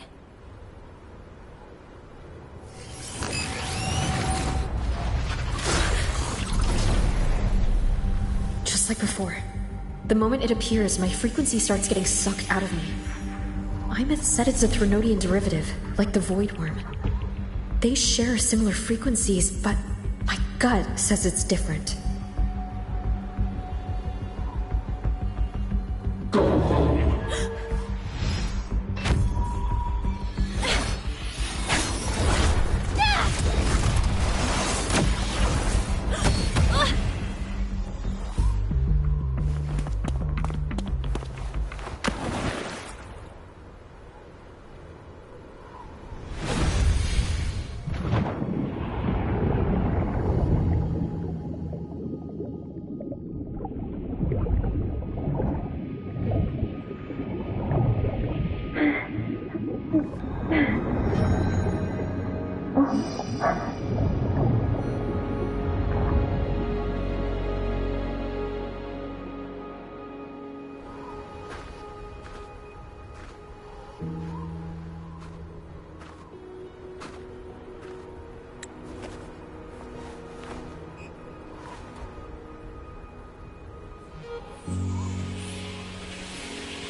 What happened to ya?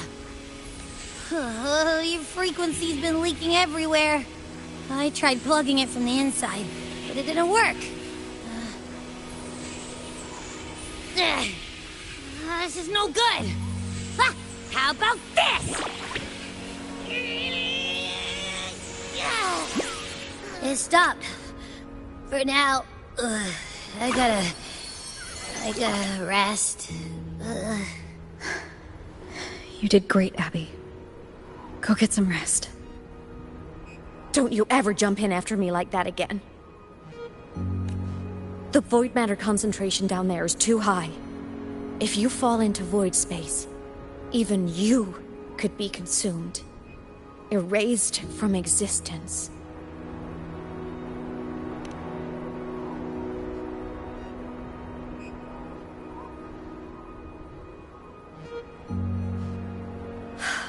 Always making people worry.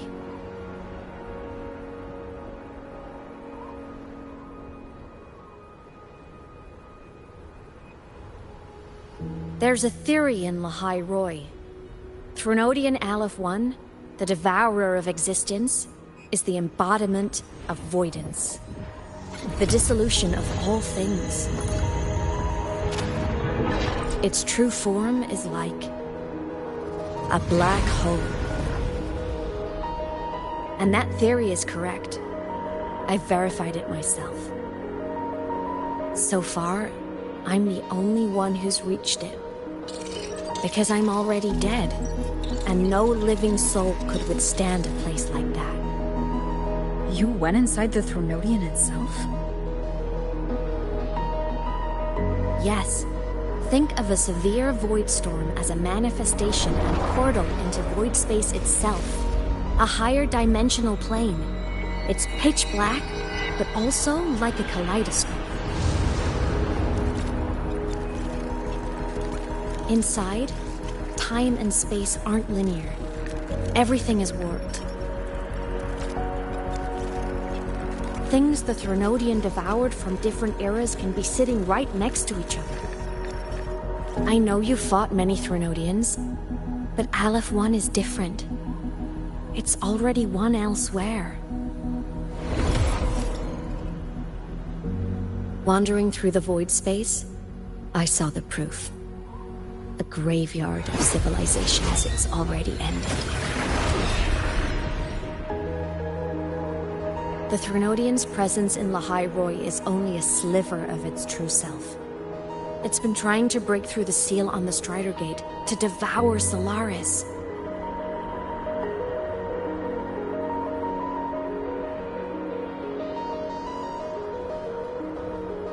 So, don't go wandering off alone. Not until the Exostrider awakens.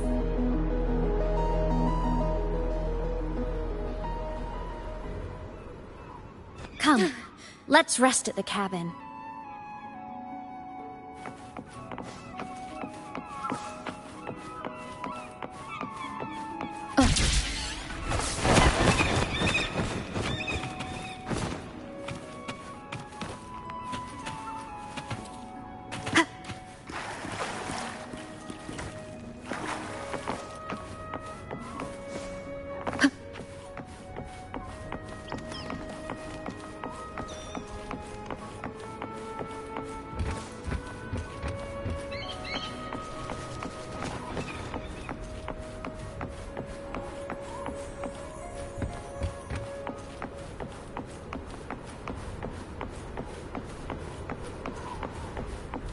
I'll stay outside and keep watch, just in case Sigillum comes back. You rest. Don't go anywhere, okay?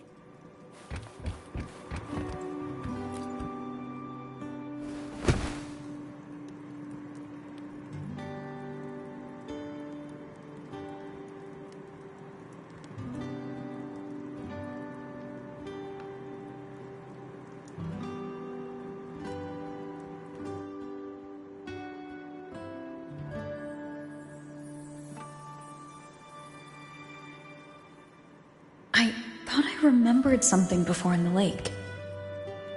I should look around this cabin while I wait for her to get back. A game console, 2 controllers. The screen is covered in dust. Hasn't been touched in years. Space Fantasy Katya 6. Split stars. Most games here are RPGs or co-op games.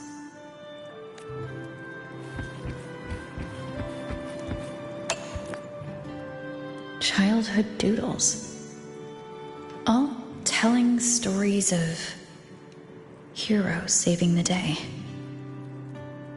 Well, she had a creative approach to art.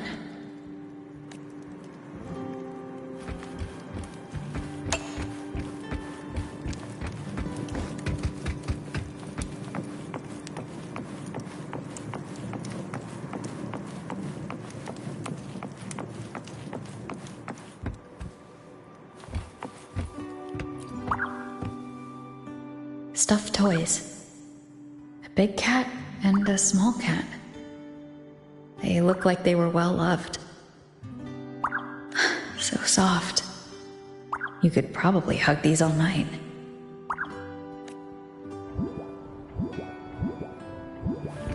The Saws can rush towards the couch.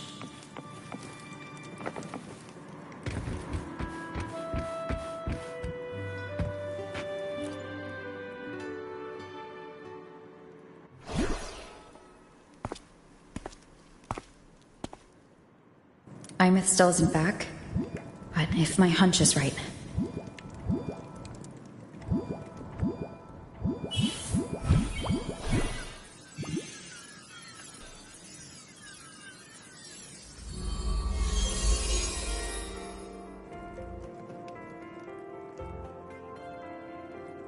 Imeth, have you been out terrorizing those snow fluff seals again? They scatter the moment they see you.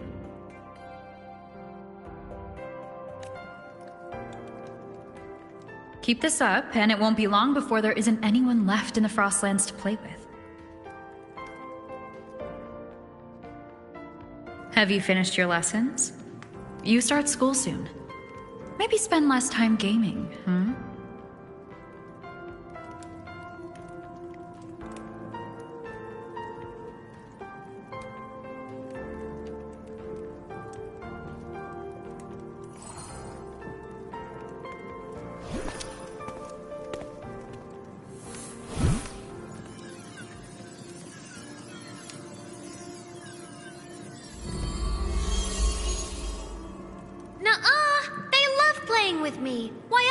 Crawl over and play before running away.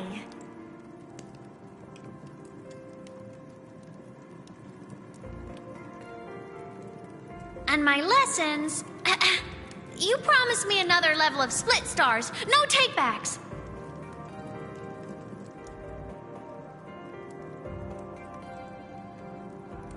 But I want to learn how you folded that thing first. Can you show me? Pretty please?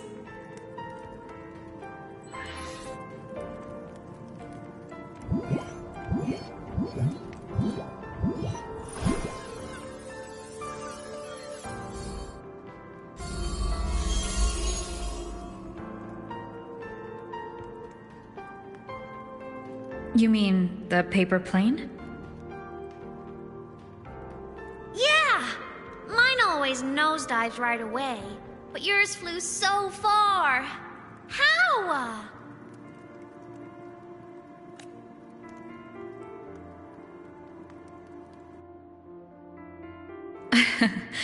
Well, of course, there's a trick to it. I'll teach you. But first, you finish your lessons. Then we'll fold planes together. All right?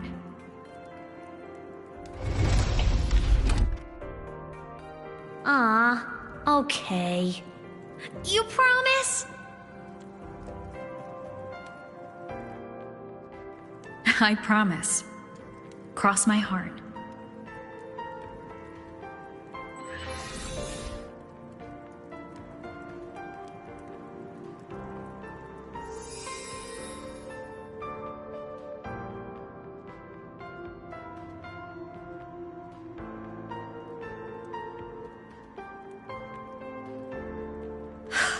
I've been wondering how to tell you this. And now...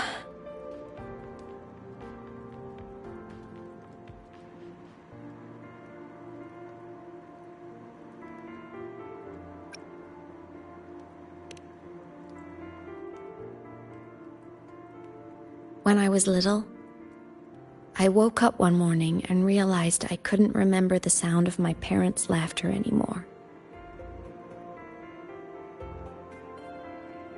Their voices, their faces, their warmth. Everything about them dissolved in the void storm. Later, even the memory of forgetting them began to fade from my mind. It terrified me to the bone. I didn't know how to fight it. I felt cold. And I knew I had to do something, anything to make it stop. So I ran away from Bjotr Woods by myself. I hid in the Starwood Riseway and made my way to the Frostlands. My parents, one was a foreign researcher, the other a Roya. They were stationed here during the Void Storm. I wanted to return to where we once lived, but I couldn't remember the way. I stumbled around for so long. Until I finally reached this lake.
Everything is okay now.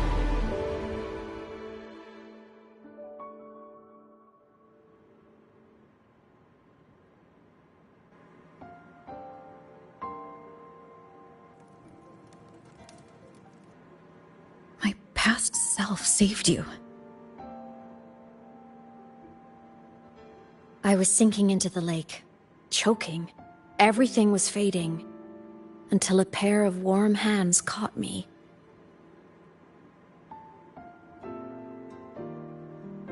They held on tight and pulled me out. And when I opened my eyes, I saw you.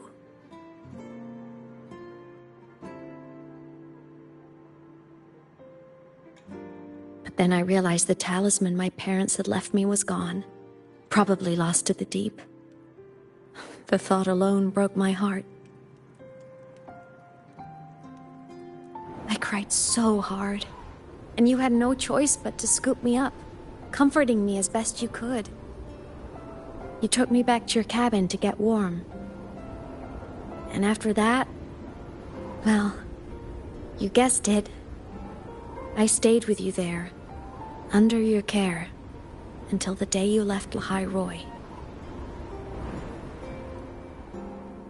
Why did you keep this from me?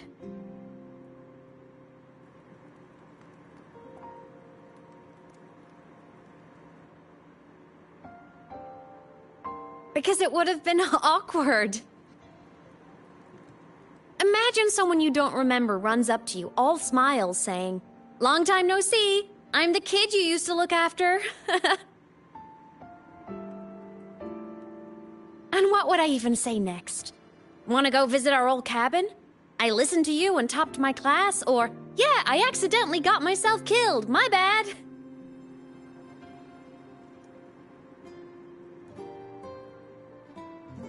Saying any of that would only burden you. You never asked for any of it.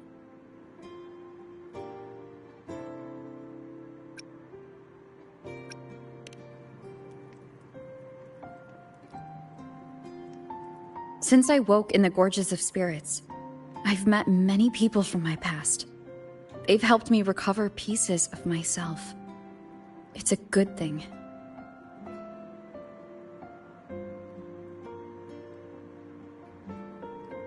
I can make my own choices. You should have a little more faith in me, Imeth. I see.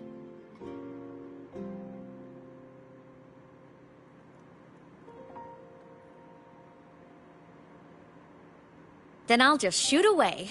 My freshman speech, my first song release, the time I hit a new sync rate record. You missed all the big moments.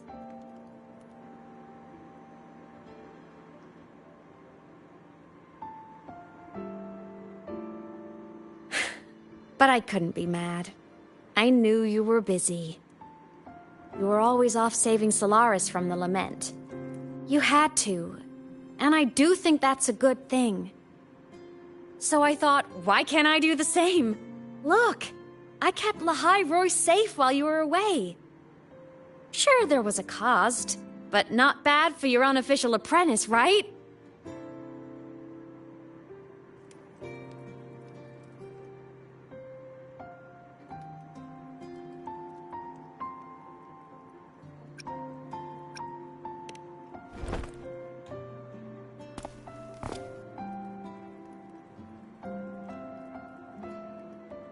The more you save, the steeper the cost.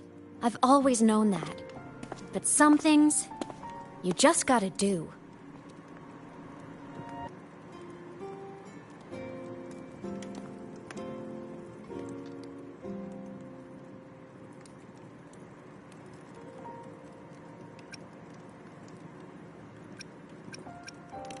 You mean after you left? Well, pretty normal, I'd say. Went to school, enjoyed my days, just like you wanted me to. And then, I became a ghost. Since then, it's been drifting between the Academy and void space.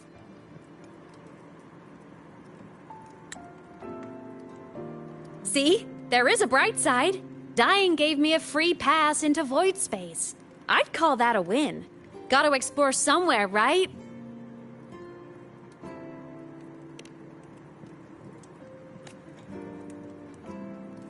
Saw you? Oh, you mean that thing you brought up in class? About me helping you take down the Eye of the Threnodian? Honestly, I don't remember a thing. But if the Threnodian was involved, it must have been in void space. Anyway, no clues from me. Threnodians having weird powers is nothing new. Or maybe you were just seeing things?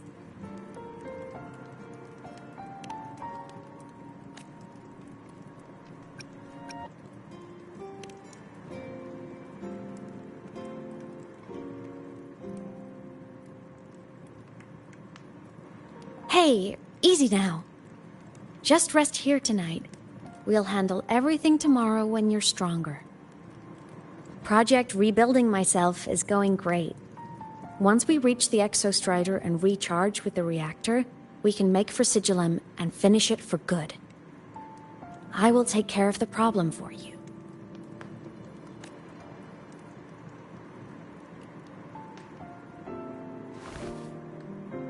We will face it together, Imeth. Of course. But for now, bedtime. You take your old room. I'll be in mine.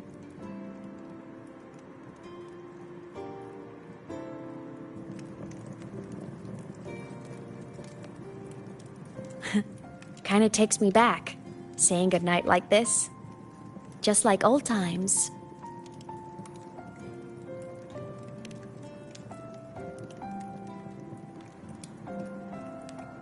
Good night.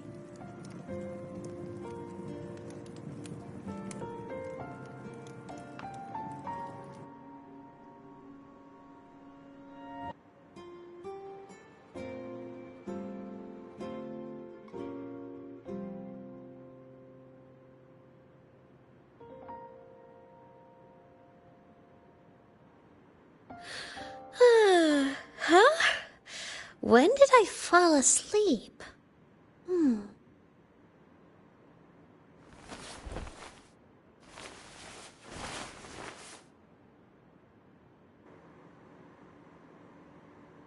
My paper plane.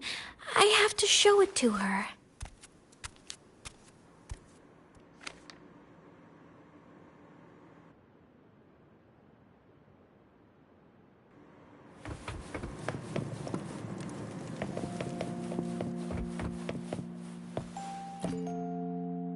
This cat stuffy she gave me is so warm. I love cuddling it when I sleep. Feels like she's right there with me.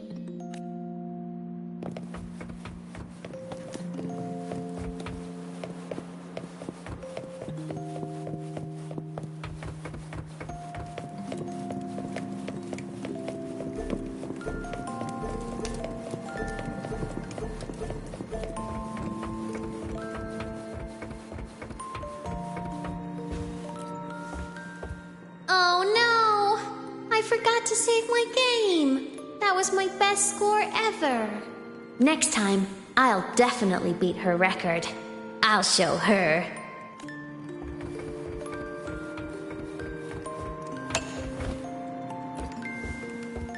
I drew my favorite story. The challenger fighting the dragon, and the lone hero battling the evil Galactic Empire. But I can't get the colors of their clothes right. Oh well, I'll just ask her to help me later.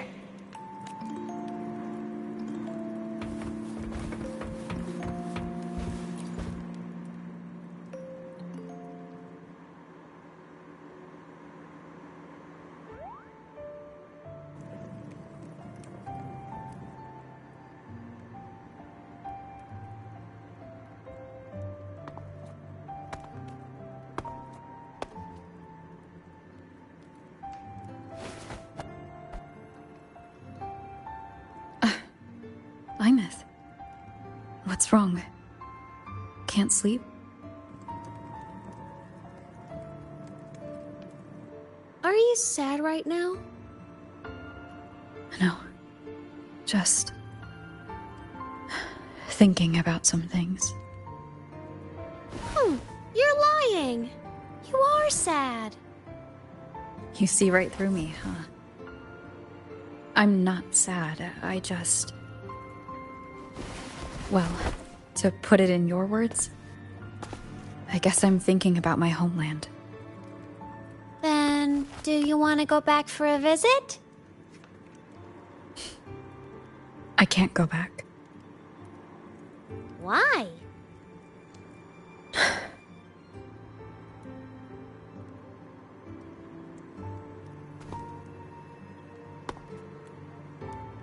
Can I tell you a secret?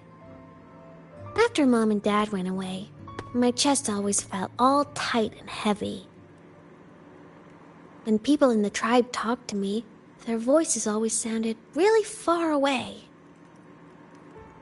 But that day at the lake, after I cried in front of you, the feeling got a little smaller. I didn't feel so bad. I know you can't say this stuff to other people, 'cause they all think you're super strong. But I'm just a kid, and I don't think you're that strong. So, if you need to cry, you can cry with me. I'm really good at keeping secrets. So, you don't have to be sad by yourself. Okay? My homeland is far, far away, Imeth. The people there gave me a mission. That's why I came here. What kind of mission? It must be really important to come so far. It's complicated. Too complicated for you right now. Then just pick a simpler way to say it. I'll listen really carefully. A simpler way. Put in terms of your space fantasy Katya games, I came here to save the world. To do whatever needs to be done to fulfill the mission, for as long as it takes.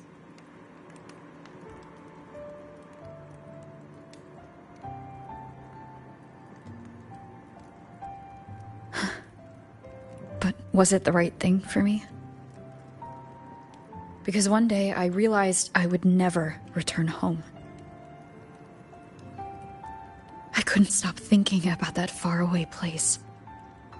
More than I ever had before. In what you'd call dreams, I'd go back. Stand there. Just stare at what I once called my homeland. Even if staring didn't change a thing. Even if it was pointless. Oh, I see. You miss home. Maybe. But talking with you makes it not so bad.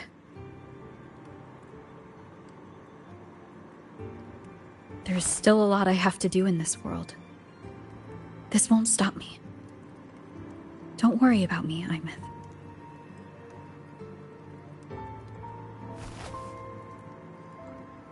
Yeah? I'm your family too.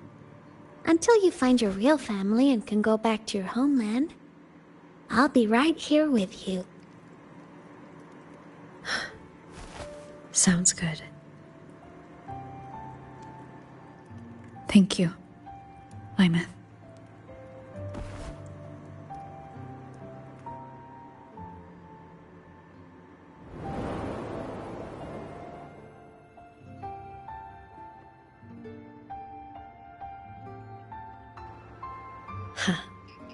A dream of the old days.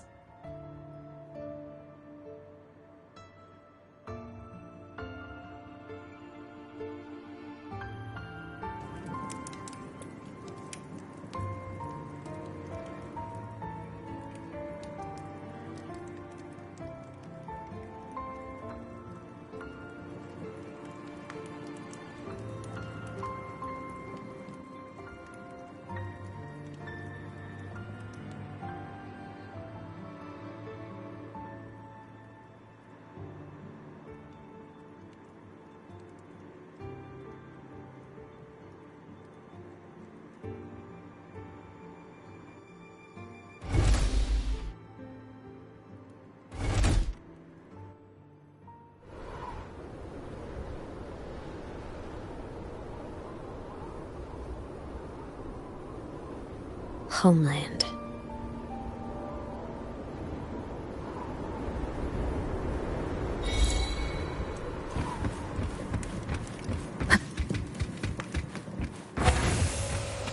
Morning! Off to see the Exostrider we go!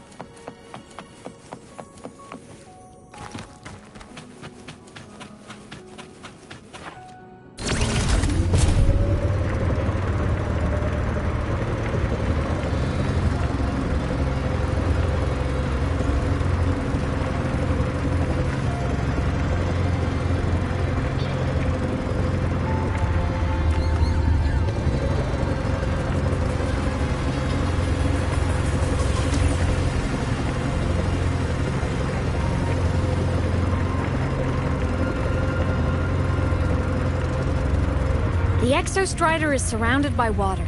Perfect chance to test out that bike Dr. Luke modified for us.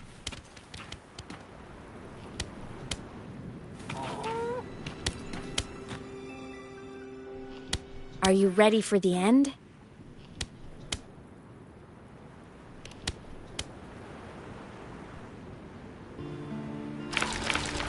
Imeth, once you get all your power back, will people be able to see you again? Hard to say. There's no precedent for my situation. It's all just theory. But what if it works? What would you want to do then? Haven't decided. But I'm definitely going on a proper tour of the Academy. If that happens, can you come with me?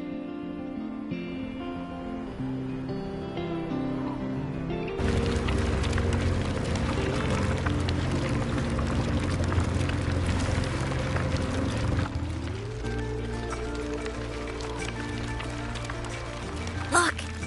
It's sleeping.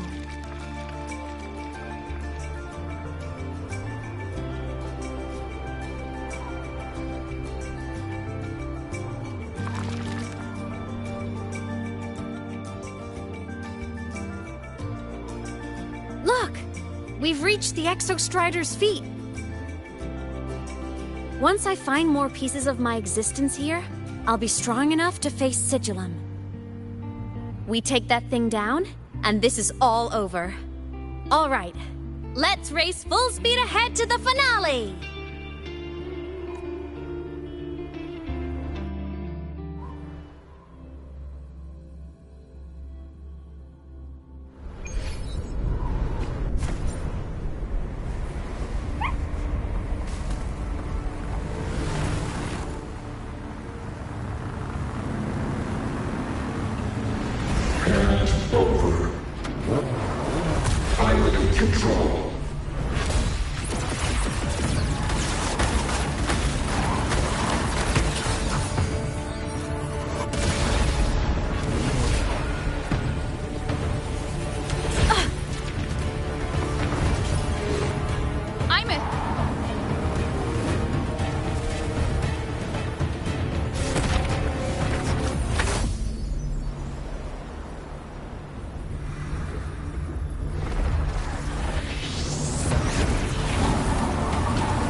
heading straight for the Exostrider. I have to catch up and get Imeth back.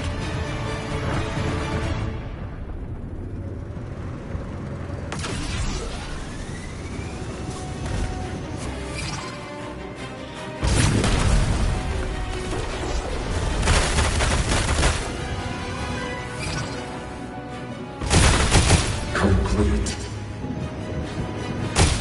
It's throwing up barriers to block my path.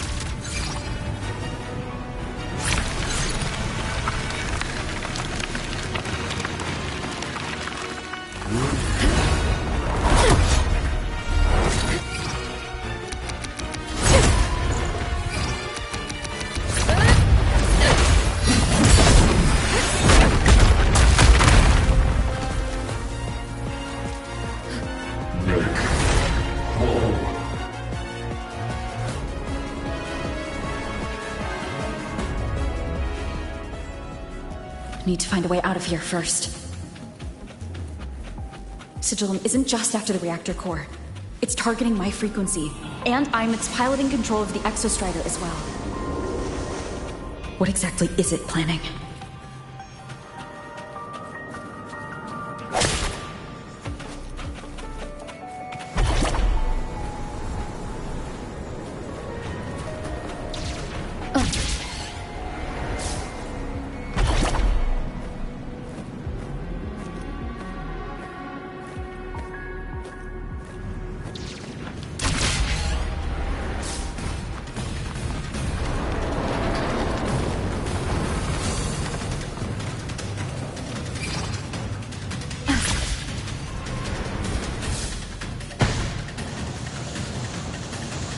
Go home.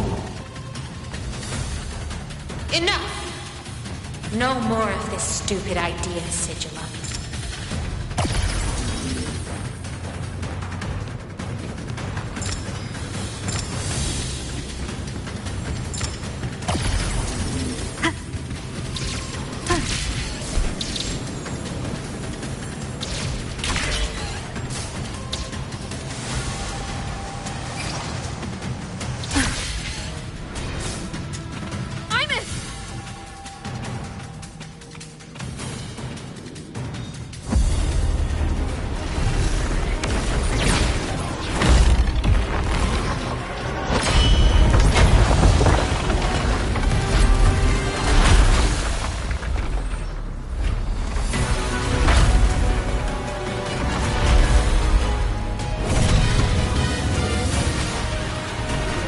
If destroying you is the only way to protect her, then so be it.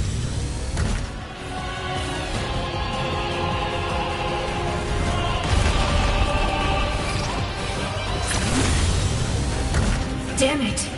Can't force reboot. Open Strider Gate. Not while I'm here. Don't even think about it. Imeth can't fully control the Exostrider. She needs my help.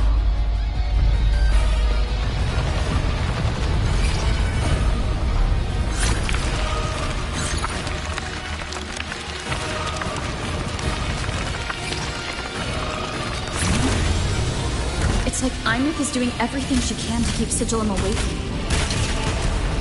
And then there's the Strider Gate. There must be a connection.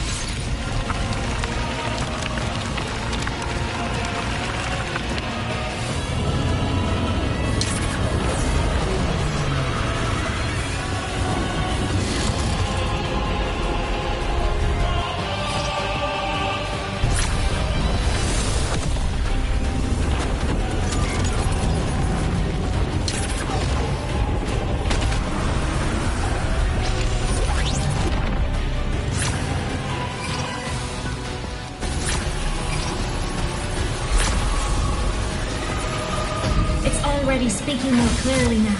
I can't let it drain any more of her frequency.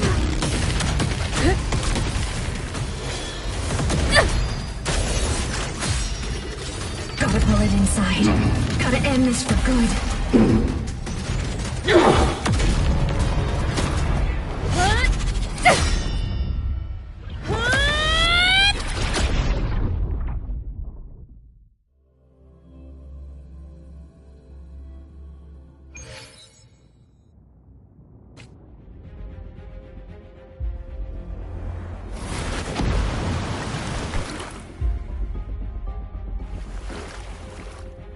you all right, Imeth?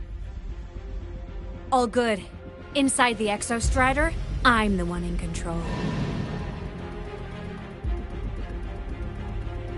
Go home.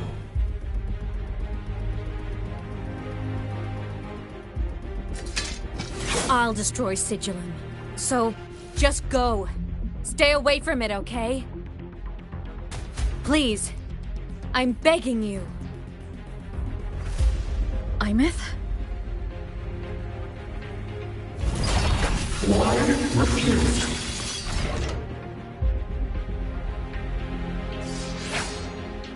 So lonely.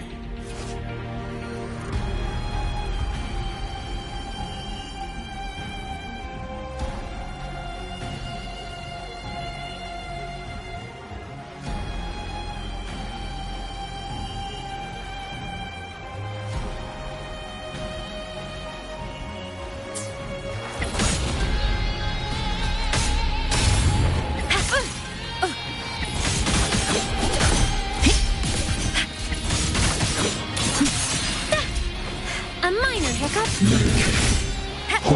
I sense your weakness.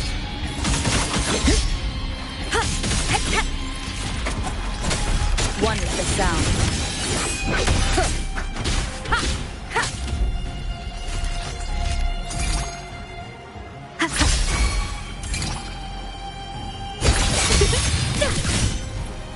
Evil! Moment of resonance, no hesitation. The wicked will face judgment. Strike from the shadows.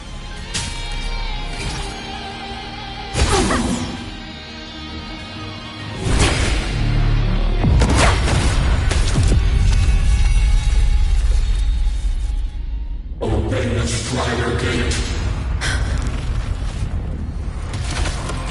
Go home. Shut up!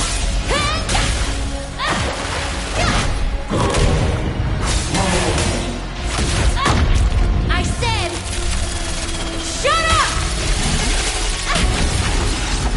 That is not home!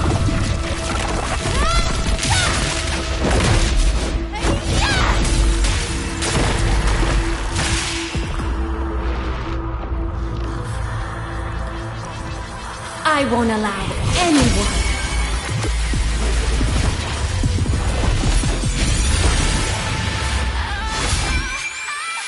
To harm Rover.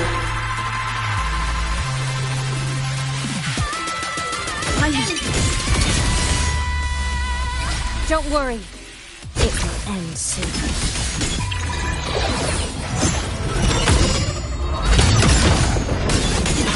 Swift and resolute.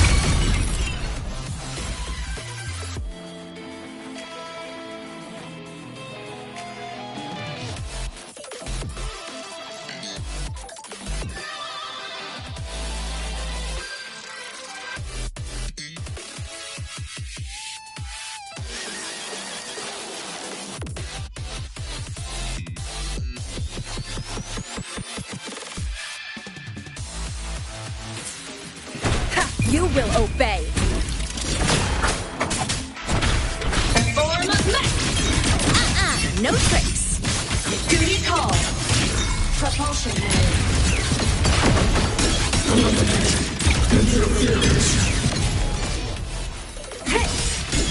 Projection mode. The world is mine to guard. Objective log.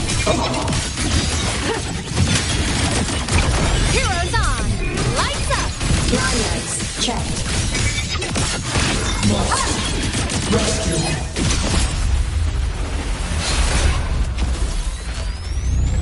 This fabricated dome shall melt away.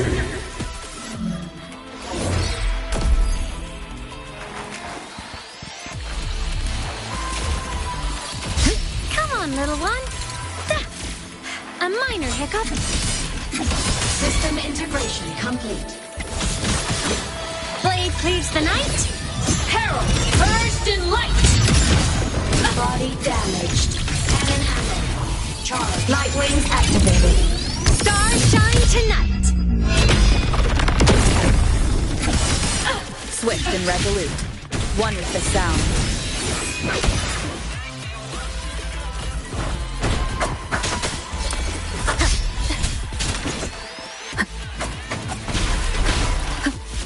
with the curtain!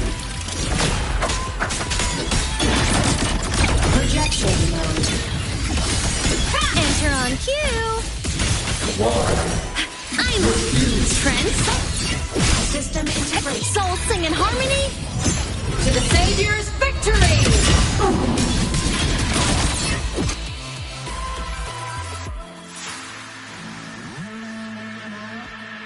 This mission has become an eternal shackle.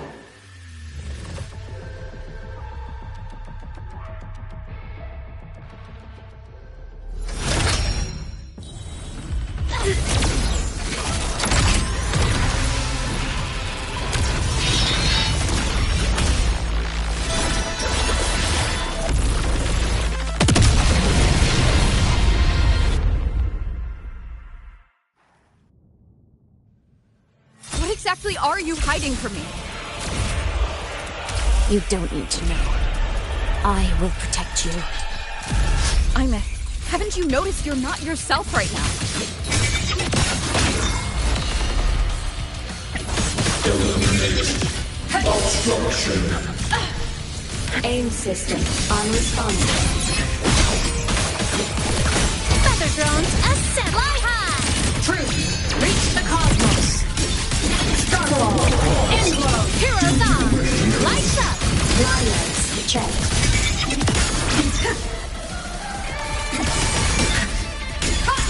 Light show the finale! Fire! Order confirmed. Swift and resolute. One with the sound. Start. Descend and terror.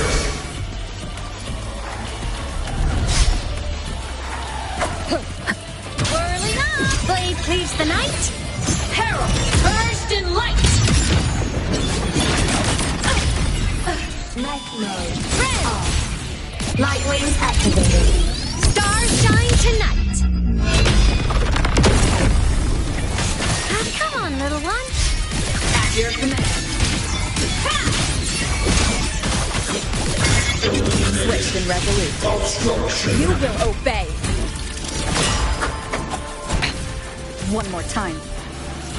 One with the sound. Solar flare! Eclipse! The world is mine to guard! Objective log. Soul sing in harmony! To the Savior's victory! Light art. Projection. Ready to launch! Enter on cue! Swift and resolute. One with the sound.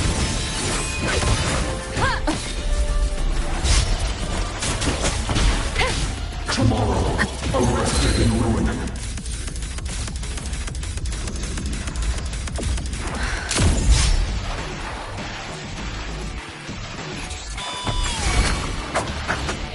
One with the sound. A form of mech! The shadows of purpose. Enter the ghost! Duty call! Power source. Down. Propulsion mode. For what cause? Target. Starlight over the seas! Scorch through the void!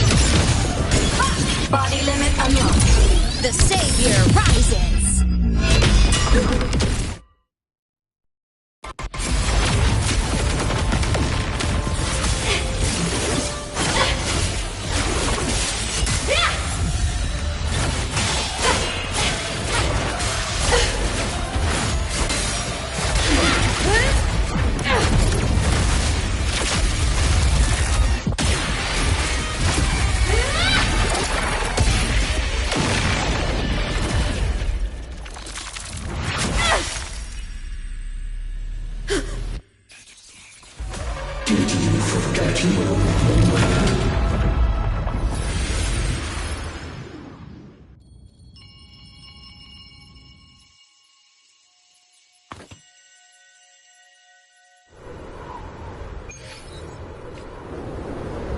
Imeth and Sigillum are gone.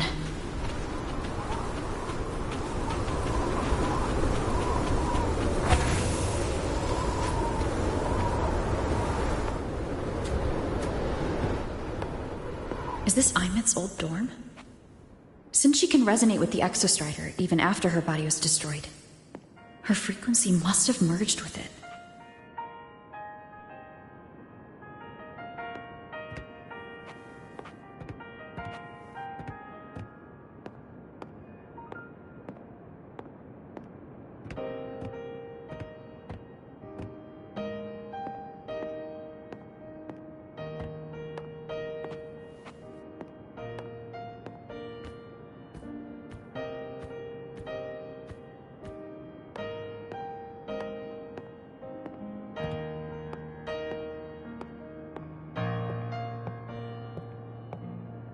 Isn't it so incredible?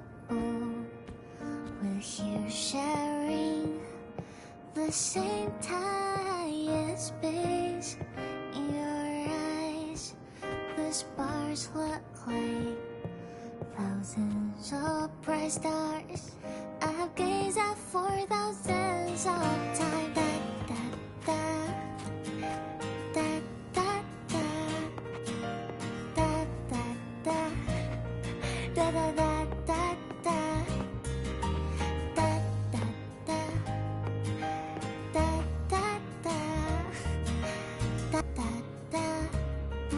Goodbye. You build a world of miracles, so mundane but precious. The stream of shimmering daily moments return way to my soul. A photo album. Stop me from drifting in my feet that solid ground instead. So I sing together. Every light I'm giving all goes back to you, goes back to you.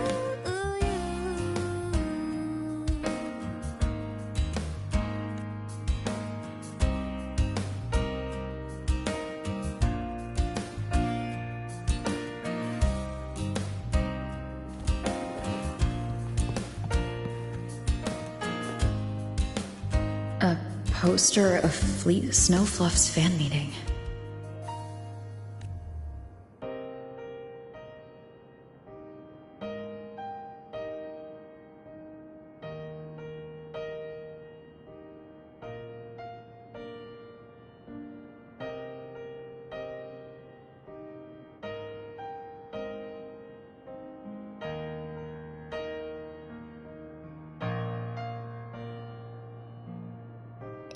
I am Imeth, the Academy Star, a synchronist, a savior. Please, Don't look at for me.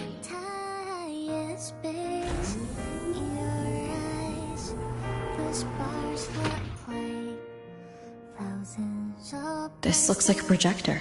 I've gazed at for thousands of time.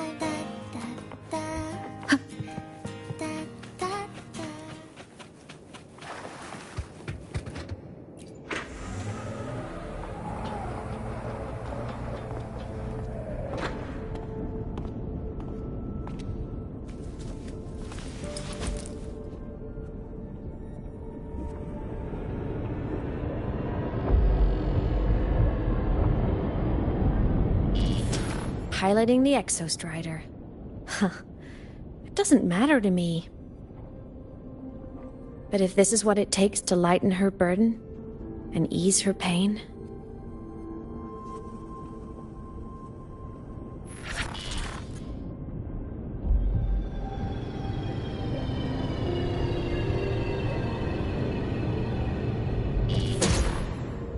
Saving the world. Huh. Nothing but a pair of shackles. Heavy, eternal shackles.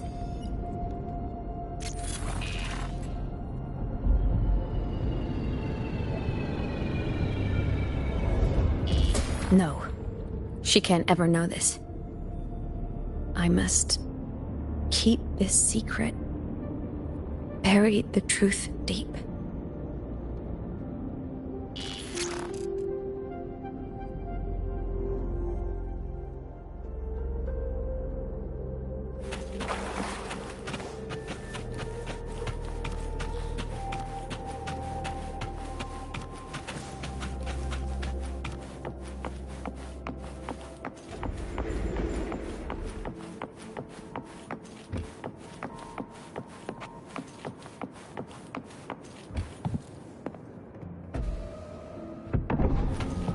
Why?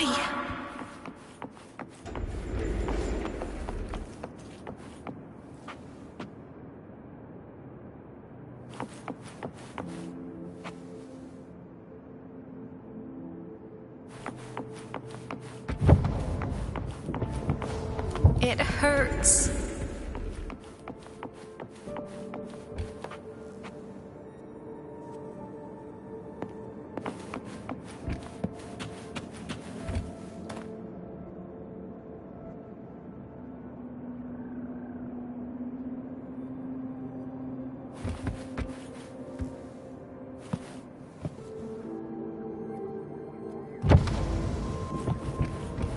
What should I do?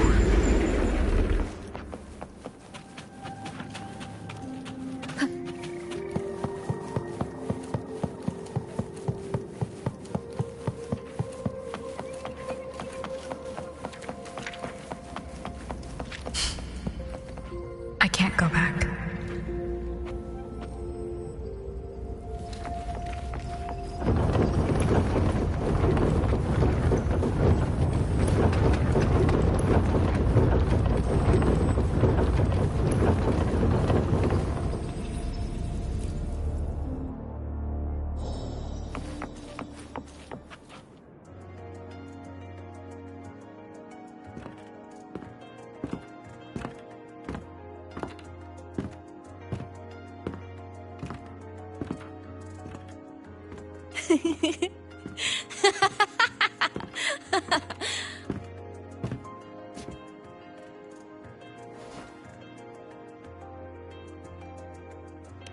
Oh, are you talking to me?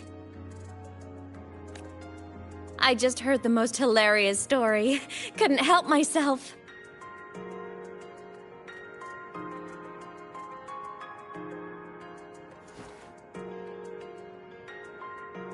Since you asked, how about I tell you?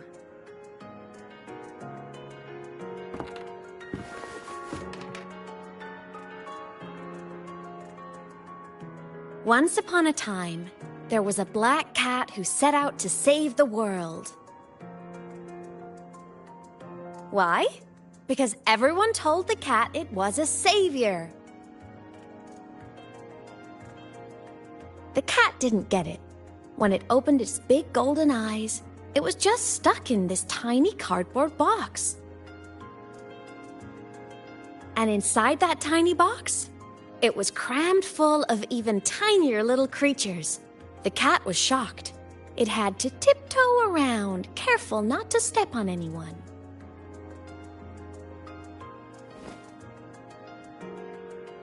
These tiny creatures, even living in their tiny box, had so much misery, so many disasters, constantly just waiting for the other shoe to drop. Please save us, they begged the cat. And of course, the cat agreed.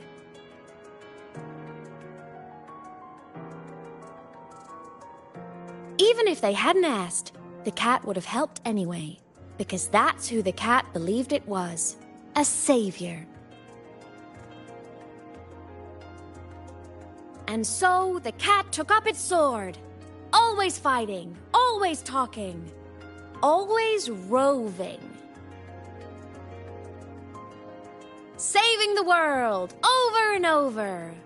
Until one day, it realized the cardboard box had been sealed shut.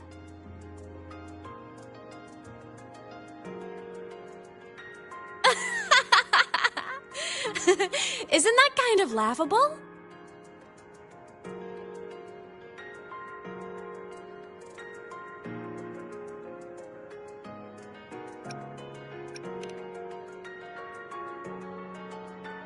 Right?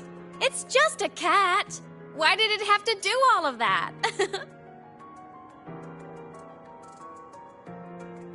But in such a laughable story, somehow everyone else gets to be happy. The ones who relied on the cat, the ones who hated the cat, they all got exactly what they wanted.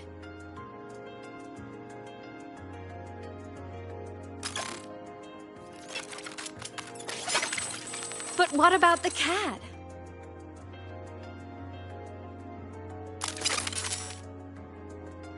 It wants to go home, but no one remembers. The box is sealed shut, and the ones who put the cat in there have already turned their backs on it. Even the cat itself has forgotten.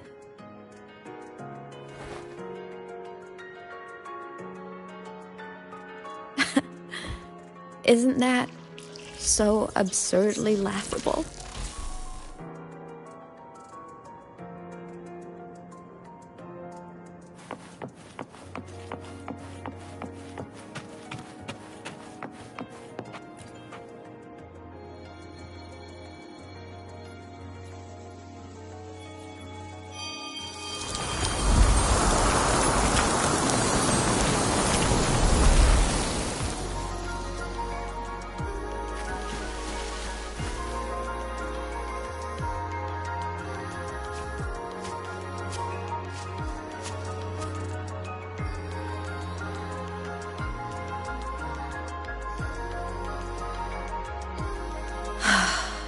My head's been loud.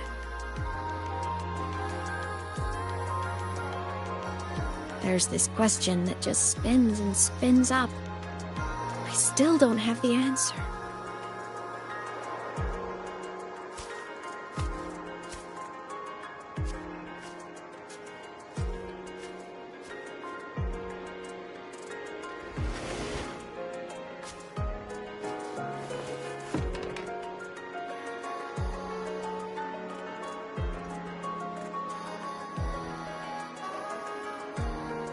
Now that you're here, I want to ask you what you think.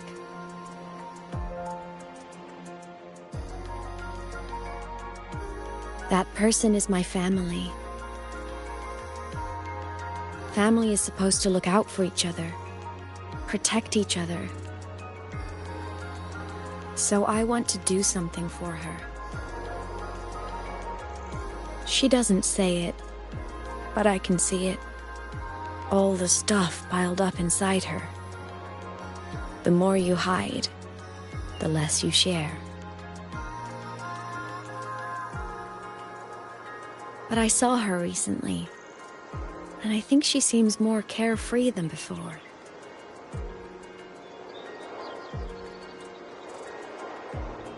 The sunlight in Jinzhou, the flowers in the Black Shores, the winds of Rinasita. She told me all about this new journey. It made me happy, truly happy for her. I guess forgetting can be a blessing. If you don't remember something, it can't hurt you.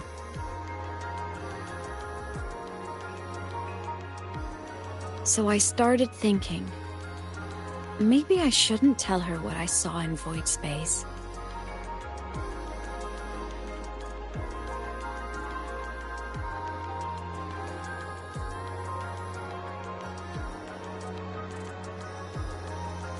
All that pain she carried about her home, it's gone now.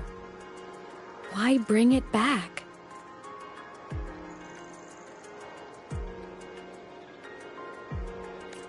If not knowing is happier, why ruin it?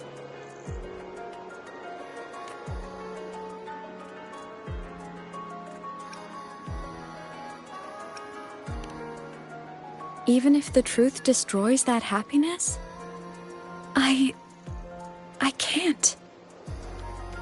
I don't want to see her hurt. I want to protect her. We all need a little hope to keep going, right? I want her to hold on to that hope.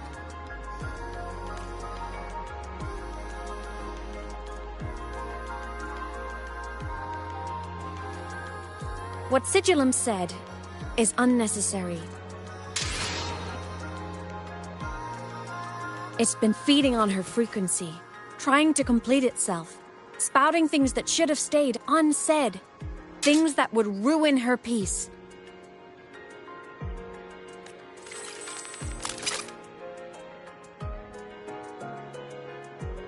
I must destroy it before it spills the truth. I brought it into this world. I'll be the one to take it out, too. Nothing truly matters. Not even saving the world. But you have to believe what you're doing has meaning. That's the only way to keep moving forward. And that's why.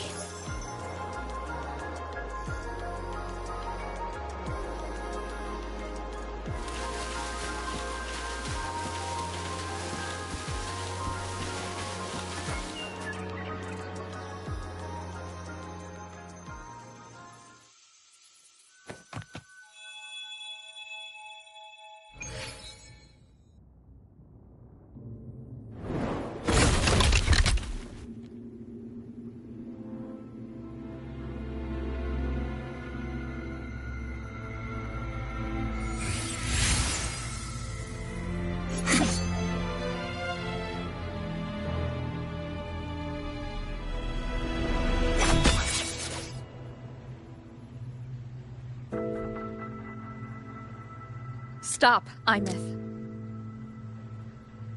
I told you to stay out of this.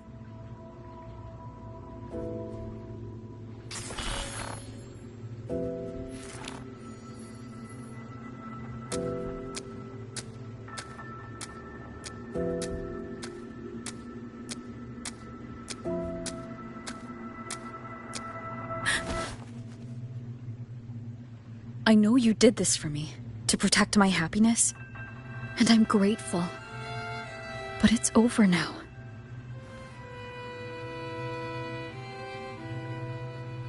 I need to hear it. All of it. Whatever the truth is, it's my burden to carry. My choice to make.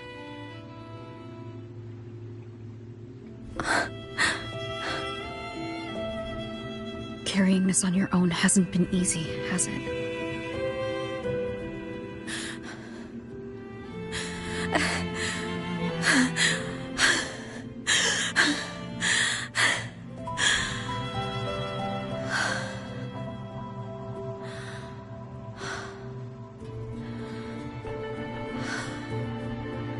Do you really want this?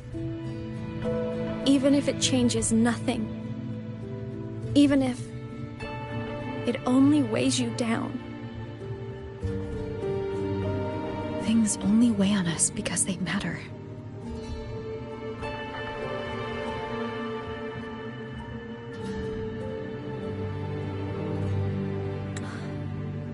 All right then. Back when we lived together, you once told me you'd come from a faraway place. That you were on Solaris to carry out a mission. Current research suggests the Exostriders and Sentinels were made with technology from the same civilization. I think that civilization is the faraway homeland you spoke of.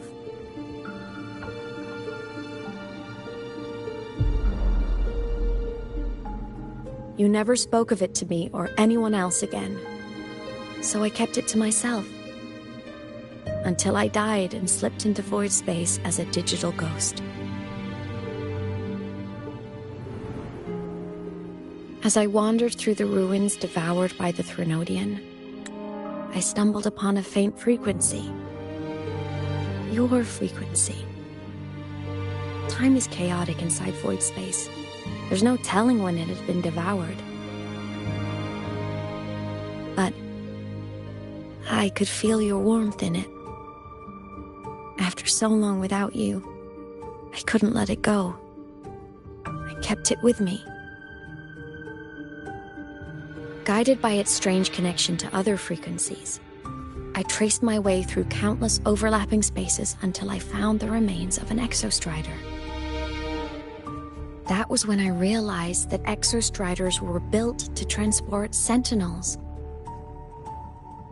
They trekked through stars to deliver Sentinels to Solaris. Until, during one jump, the Threnodian Aleph 1 must have noticed them. Its hunger had festered for so long that not even devouring the entire universe could sate it now. That frequency then led me to another relic consumed by the Threnodian, a creation built by the same makers of the Exostriders. It was beyond my understanding. I could only guess its purpose. A communication satellite. And within its ruined shell, I discovered frequencies tied to you. From those fragments, I saw the messages you sent home. Not about your mission, but full of longing. You said you wanted to go home, even if just to lay eyes on it one more time. But their reply was a rejection, because it wasn't part of your mission, because it was unnecessary.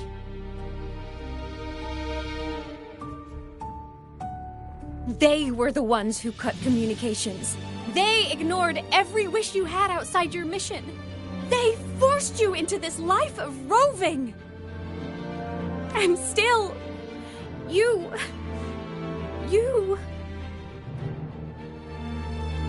crossed the stars to fulfill their wish. How could they? How dare they treat you like that? In that moment, I was drowning in pain. I didn't know how to help you. I didn't know if I should tell you. I didn't know what future you'd even want. That's when your frequency I'd been carrying with me, it was corrupted by the void matter. It tore through my power, and Sigillum was born. It was born from my mind, from all my worries, my fears, everything I imagined you'd suffered. At first, it acted on nothing but the instinct to go home. It craved your frequency, trying to make itself whole, trying to seize access to my piloting control. So it could reactivate the Exostrider and cross the Strider Gate to get back home. Exactly. The more of your frequency it consumed, the more coherent it became. I couldn't let you hear those words, so I tried to destroy it. This is what I've been keeping from you. I'm sorry.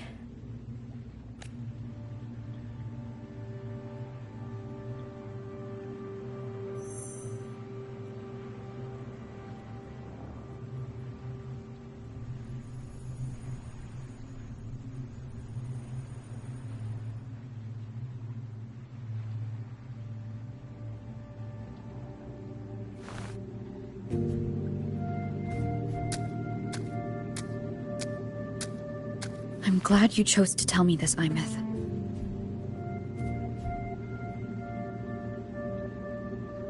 Hearing this, it's a lot to process. I'd be lying if I said it wasn't. I just need time to figure out my next move. This homeland of mine. Even saying it feels strange to me. But don't worry. The journey I've had since losing my memories, the hope I found, that's mine to keep. No one can take that. Saving the world, I never saw it that way. The people and civilizations I met, they saved themselves. I was just there to help.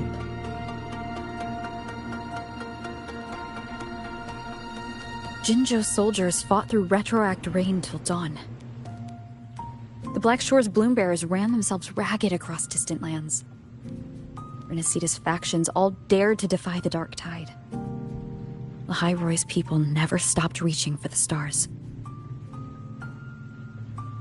I'm no savior who fell from the sky, and no one ever saved themselves by waiting for one. There's been plenty I couldn't do.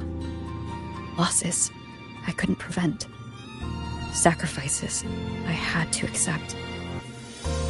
But I'd do it all again. Every bit of it. If this was a mission from my past, I'd be lying if I said I didn't care what they thought of me now. But that's a question for later. Right now, we have more important threats to face. The fact that I'd choose this path even without my memories, that tells me this is who I am.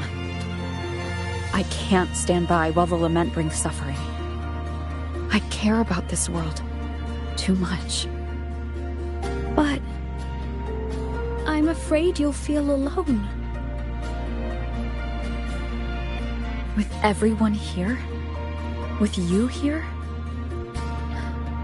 Not a chance. I will be there for everyone as we head toward our shared future, leaving the past behind.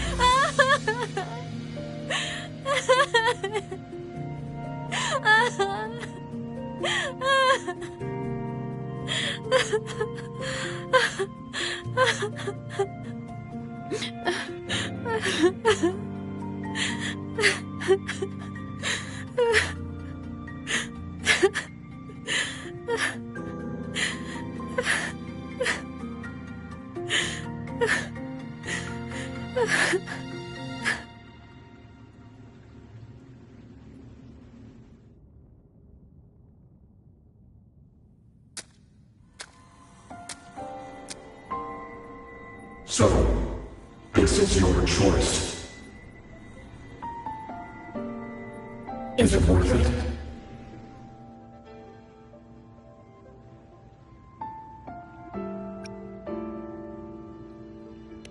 I know where I'm going now. That's what matters. Not where I started. Then keep going. No matter what.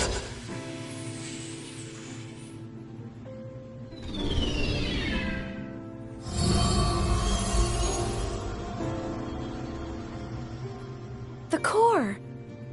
It's returned to the Exostrider. It's one step closer to finally awakening! And you?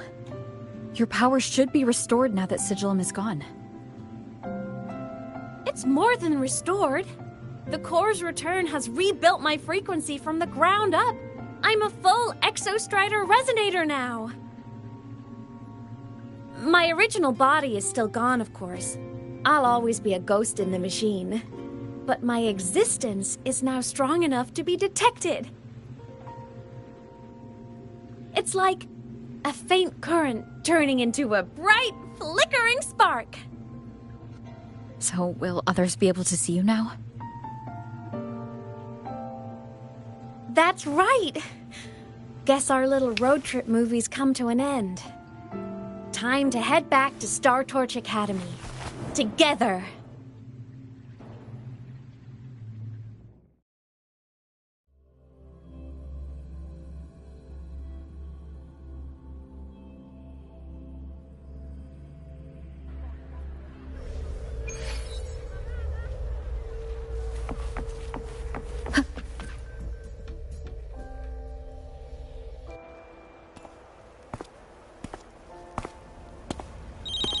All good on your end, Golden Girl?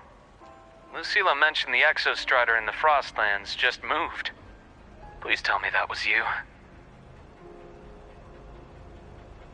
That was Imeth. Given how well you know me, I assume you know her too. You found her? I brought her back to the Academy. It's a long story. I'll fill you in when there's time. Understood. But I do have to ask, on Lucilla's behalf, what's the status of the core? It was returned to the Exostrider. That explains it. The The Research Institute is reporting a spike in void matter concentrations over Lahai-Roi. Voidstorm activity is kicking up again.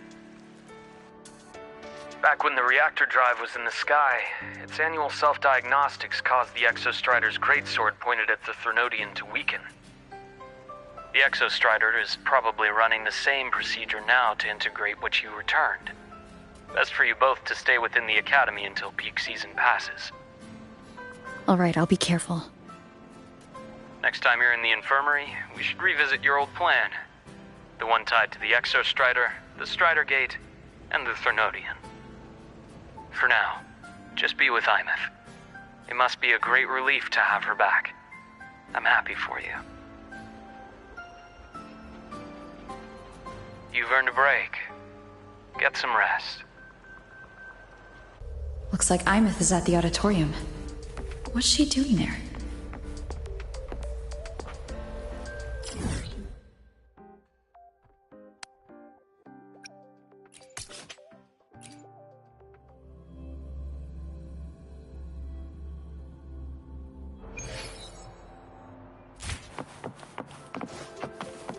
Ah, you're early.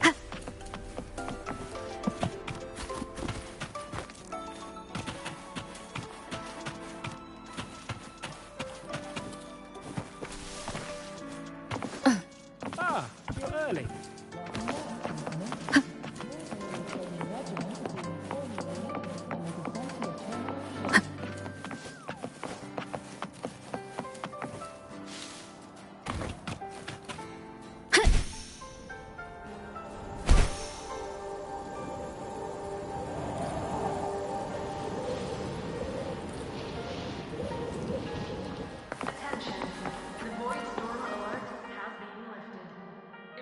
You know what? I just had a brilliant idea. Why do I get the feeling someone's about to get in trouble when you talk like that? Hey, that's a totally unfair stereotype from when I was a kid playing with snowfluff seals. I was just thinking, now that people can actually see me, I could, attend my own fan meeting. An unfinished song completed after all these years. Doesn't that sound amazing? I know, right? You have to come too. You have to see this star perform. Forget all your worries for a night and just enjoy the young energy of Star Torch Academy.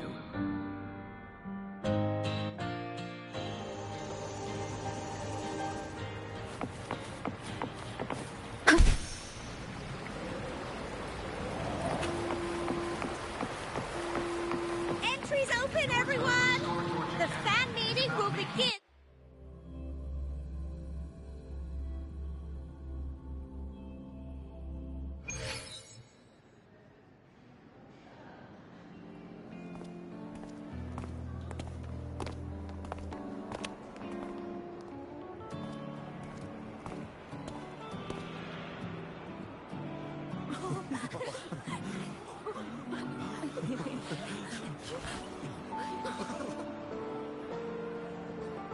For years, the little website I threw together to post songs kept getting comments. They'd talk about how much they loved a song, or share problems they were having in their lives, and then they started connecting with each other. I never saw myself as a hitmaker. I was just an amateur, singing what was in my heart. But over time, they stopped being just my songs. They became a melody that connected people. If my listeners want a complete song, I'll finish it for them. Or maybe for me, too. You really do care about the people of Lahai-Roi, don't you, Imeth? I guess I do now. Wouldn't have said that at the start, though. To be honest, I never had some grand passion. Before I became a ghost, I just wanted to live an easy, happy life and try a little bit of everything. And my whole I want to be a savior thing? Well, that was just me trying to copy you. But after I died, I had all this time. Time to notice the people and things in Lahai-Roi I'd overlooked before. So many people here dream of becoming stars themselves, but that was never my dream. I'd rather be the one who looks up at the stars, the one who watches over them. Really? But the way I see it,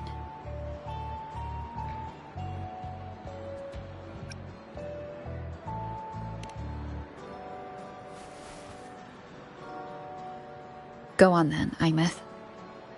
I want to hear you sing. You'd better, because you're my most important audience today. But first, you need a better look for the show.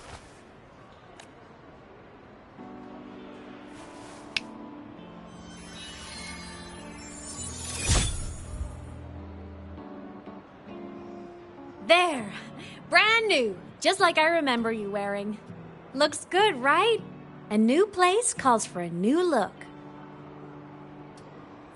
Ah, this brings me back. I remember when you used to wear this around the academy. You'd leave a whole trail of swooning admirers in your wake. Solaris is great savior.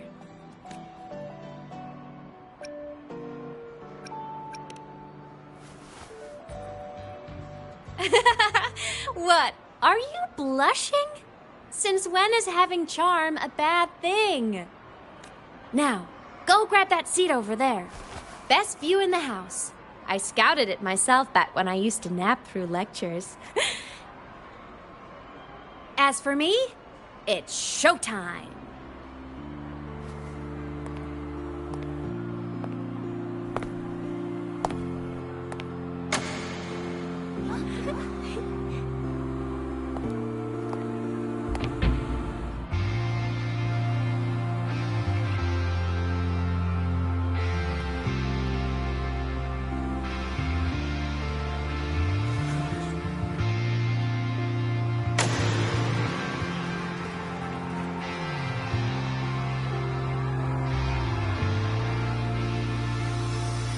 Isn't it so incredible? We're here sharing the same time and space. In your eyes, the sparks look like thousands of bright stars. I have gazed at for thousands of times. May all our sweet dreams take flight. With what you could be, your guiding light. Let your curiosity set your spirit free and wild like fire.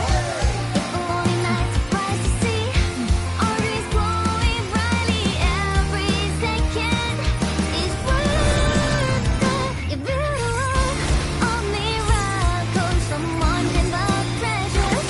The stream of shimmering daily moments return way to my soul inside me. Broken it might be the solid constant, so let's sing together.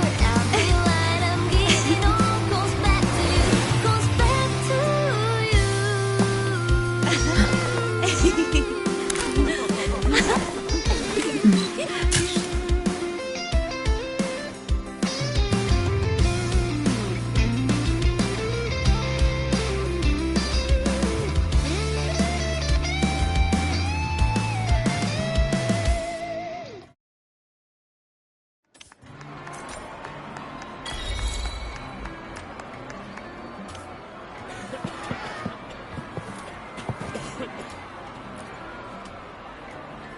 Imeth. I heard that name from a senior in energy science, but I never imagined she was Fleet Snowfluff. No. No, I can't accept this. Why? Because she was the social butterfly of the academy. The professor's headache and their golden student all in one. I still don't see why that's upsetting. It all sounds great to me. Her song, Fallen Petals. After hearing it, I always pictured Fleet Snowfluff as a tender, gentle soul. But now, I mean, she never really seemed that way from her online replies. Maybe your impression of her was a little too personal.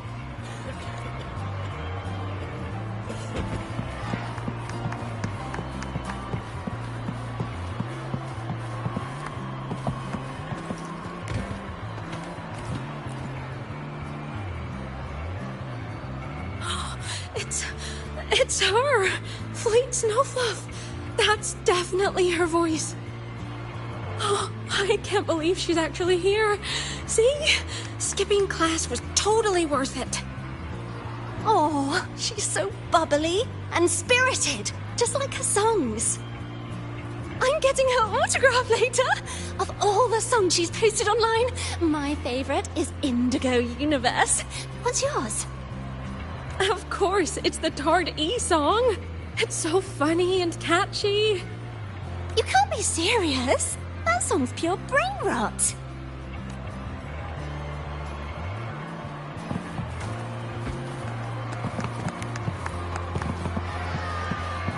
I can't believe I've lived to hear the full version of this song. I'm gonna cry. Oh, you're so talented. Why did you stop posting new songs all these years? An autograph! Please, Fleet Snowfluff! All right. Dry your tears. Autograph coming right up. Why haven't I been writing? Oh, you know how inspiration goes.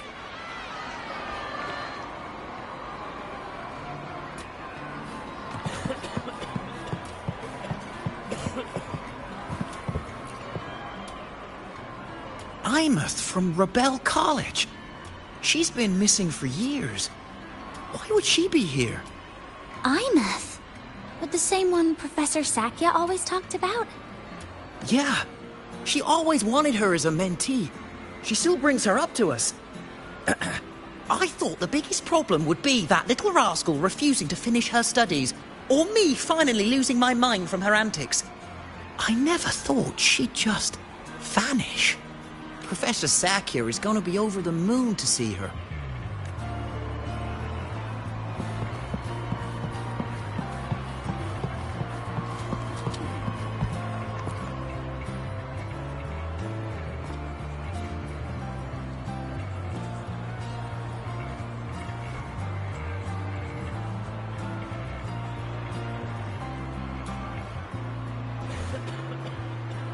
My homeland, the Sentinels, and the Exostriders.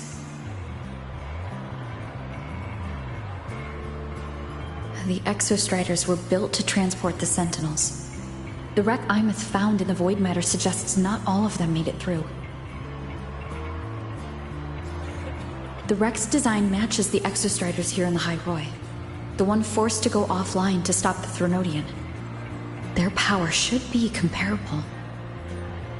So why was one destroyed and devoured, while the other managed to stop the Threnodian and seal the Strider Gate with its greatsword?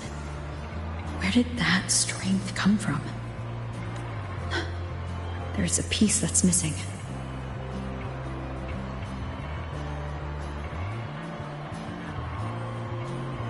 All done. Let's go.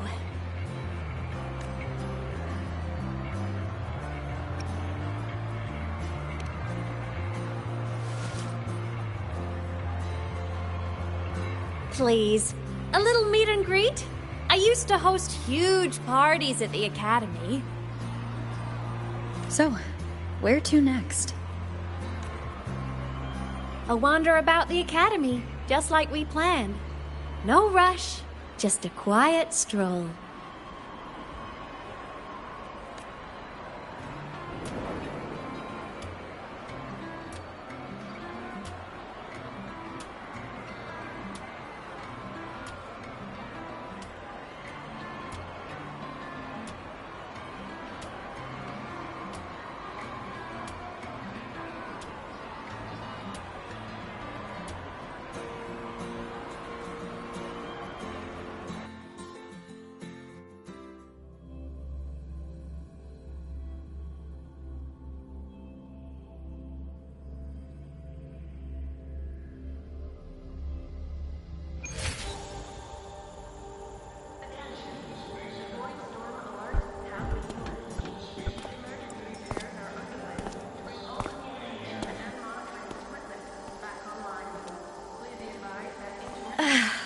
This is incredible.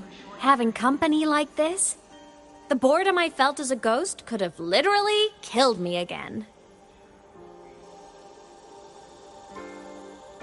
Wanna go up top to feel the breeze?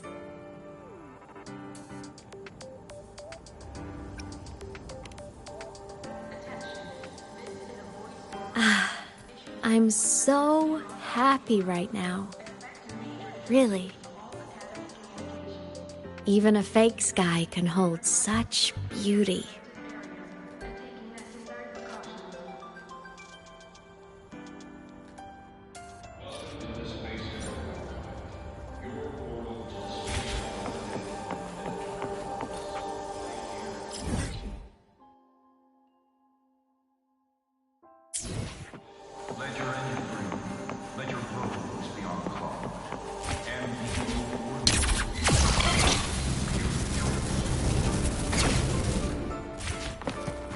Let's just make do with a Nutri-Pack for now.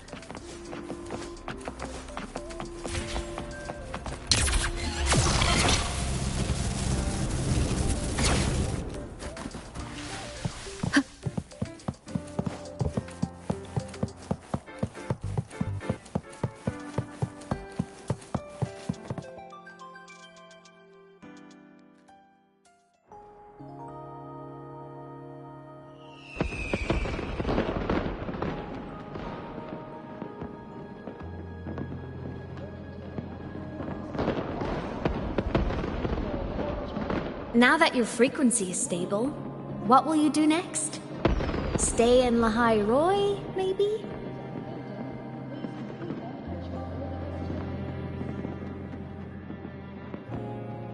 The Threnodian here needs to be dealt with first. Of course. Typical workaholic. I knew you'd say that.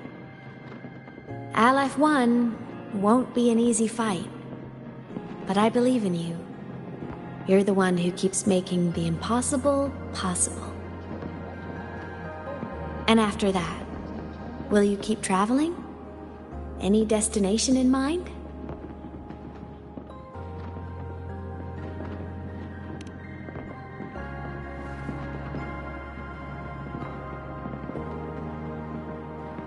Of course.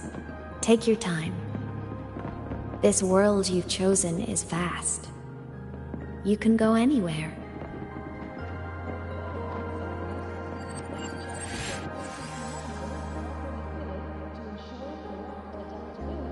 Are you leaving now?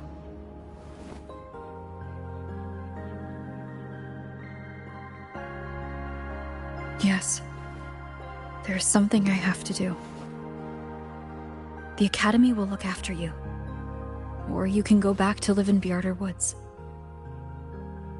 When will you come back? I don't know, Imeth. I'm sorry.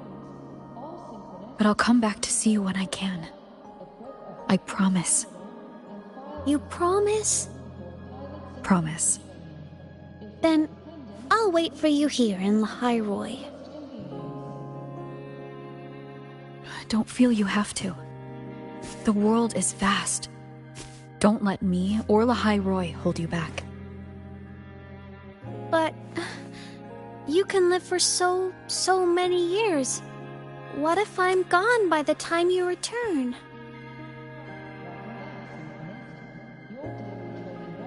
Sorry. I shouldn't have said that. You should go now. Imeth. Just go! I know you're worried. It's not fair. Why does it have to be you saving the world?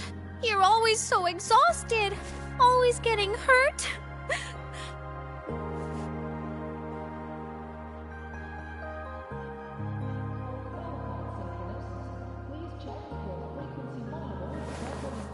Look, Imeth.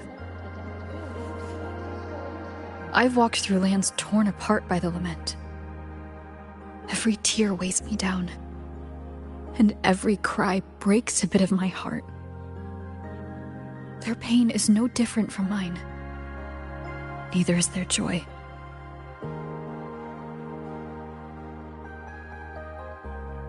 So if I can help, I will. I have to. Then I'll be the one to protect you someday. You protect me? Yes! You're not invincible. You get hurt, you get tired, you get sad. You're just like everyone else in this world. So I'll protect you. I'll chase off anyone who tries to hurt you, like Katia from Space Fantasy. I'll become a savior, just like you. Don't laugh! I'm serious! All right. I'll stop now. I know you're serious. And I'm listening to every word. I'll be counting on you then, Imeth.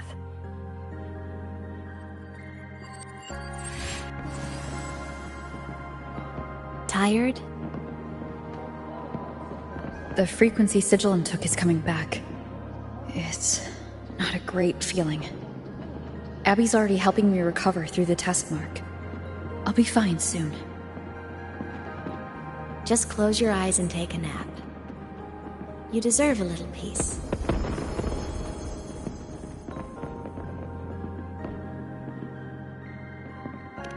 You can count on me.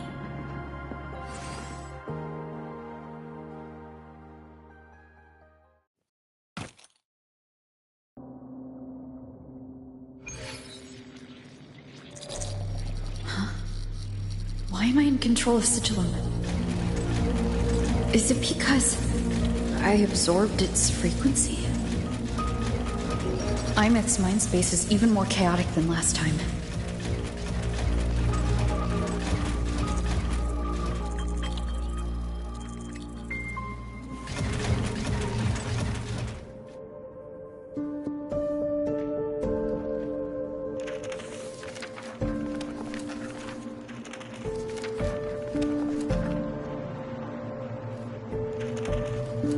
Sigilum.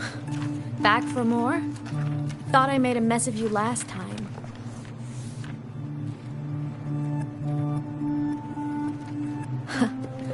I can tear you apart 1,000 times, but you never really die, do you? Fine. You're going to sit there and listen to me lose it.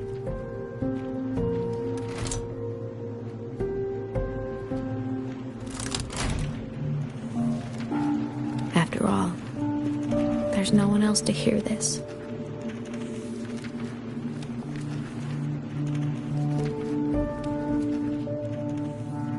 I can't speak. Or move. Was Sigilum incapable of speech back then?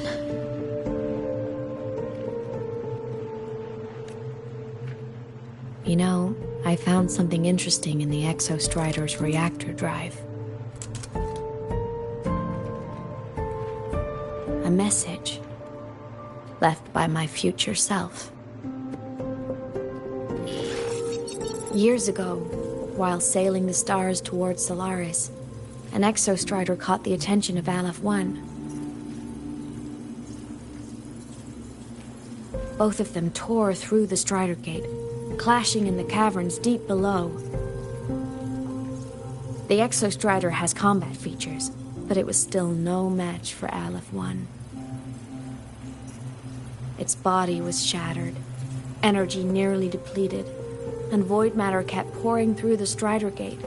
Aleph-1 kept pushing, desperate to squeeze its whole disgusting bulk into this world. It was almost successful. It would have ended everything. But then a girl named Imeth emerged from inside the Threnodian itself. The great savior, making her dramatic entrance at the final moment.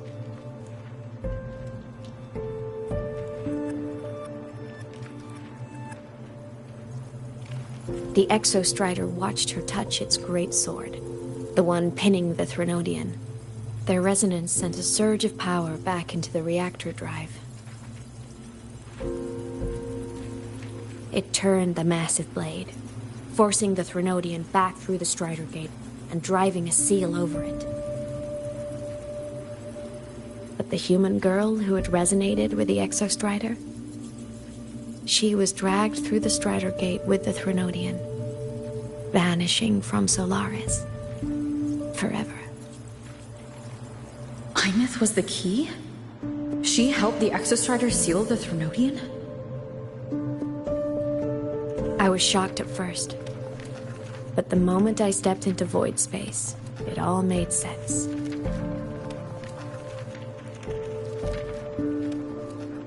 This distorted black hole of a realm where time and space are warped.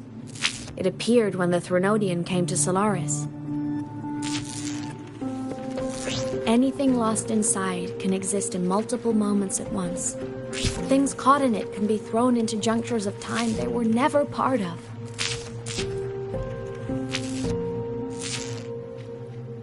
And I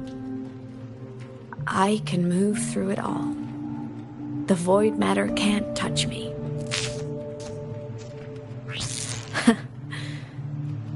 Do you have any idea what this means? Imeth, where is this going? It means I can use it to go back. Back to the very moment Aleph 1 descended.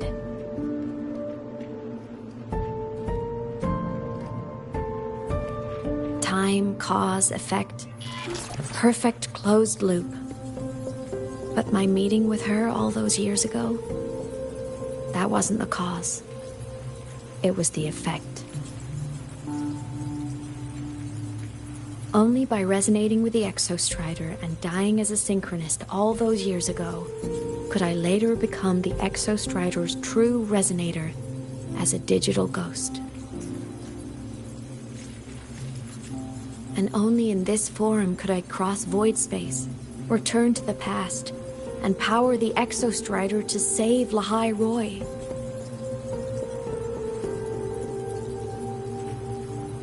And only because Lahai-Roi survived could she have ever come here, rescue my younger self, and let me grow up here to become the chosen synchronist in the first place. No, I have to get Sigillum to move. I need to stop. Only I can do this. It has to be me. Just like her, I can't turn away from a responsibility like this. There's just one thing. One last wish. Just one more time. I want to.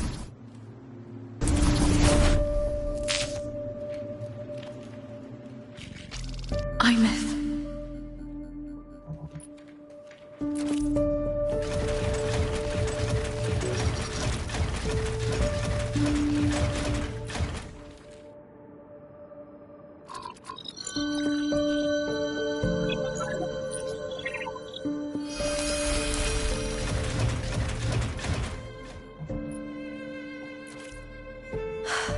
For over 10 years now, I've tried the same thing.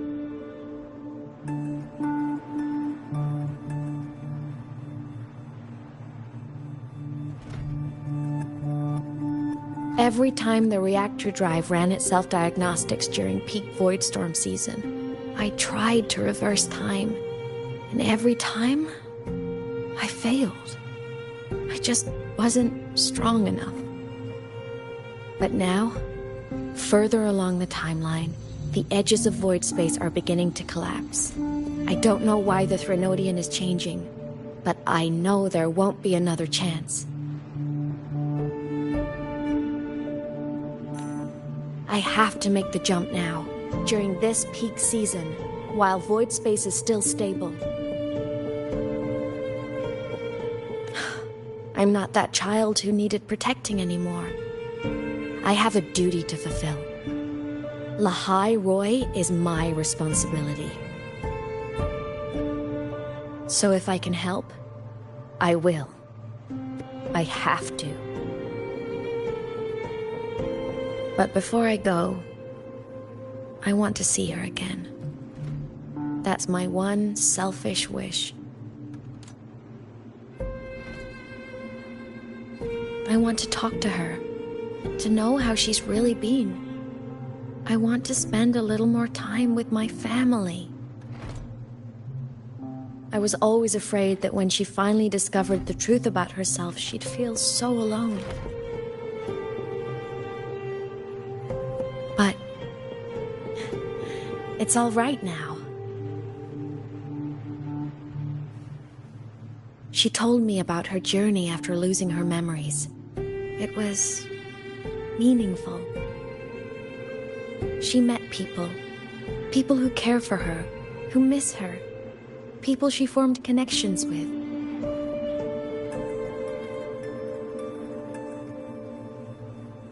So even knowing the truth about her homeland now, she won't be alone. She has a reason to keep living. That's enough for me. Now I can finally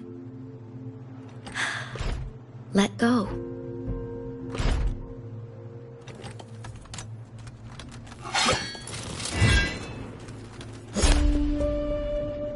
You?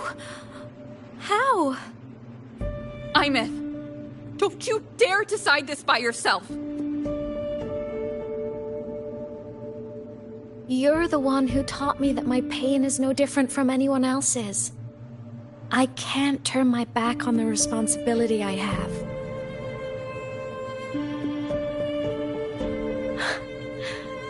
Forgive me.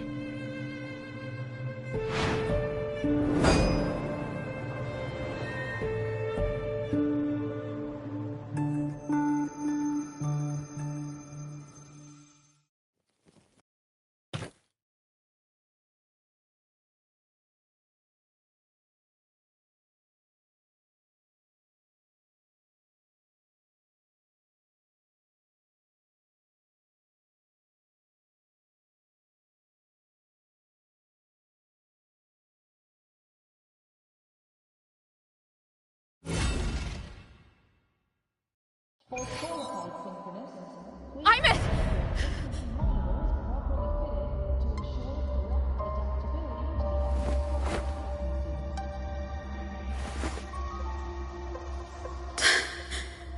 She's gone.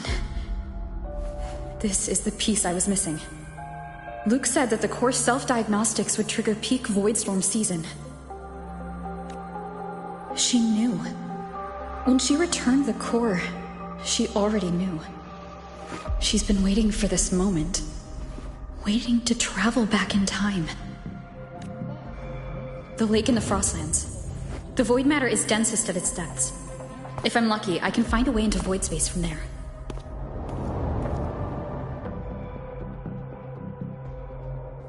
I can still catch up to her. I have to move now.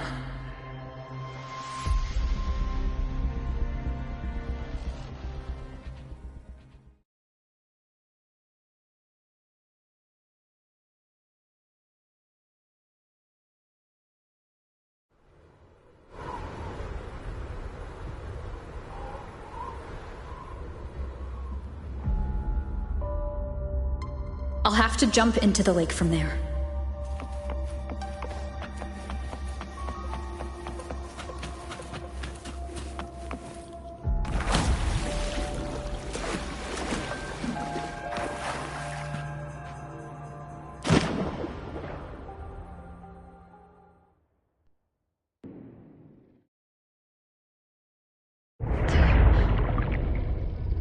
Don't go.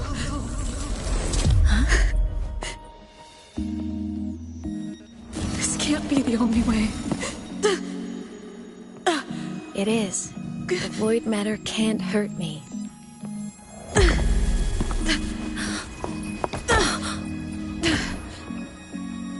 Don't try to save everyone on your own. This time, you have to trust me.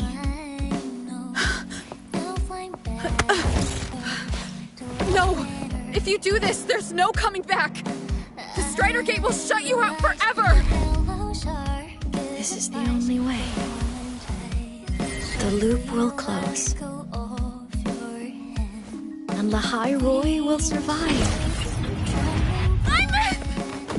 And we will find each other in the Frostlands.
I hope to make you proud.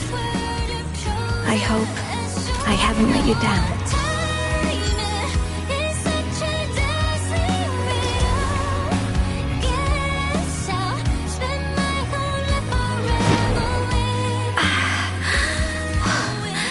My body, it's breaking apart.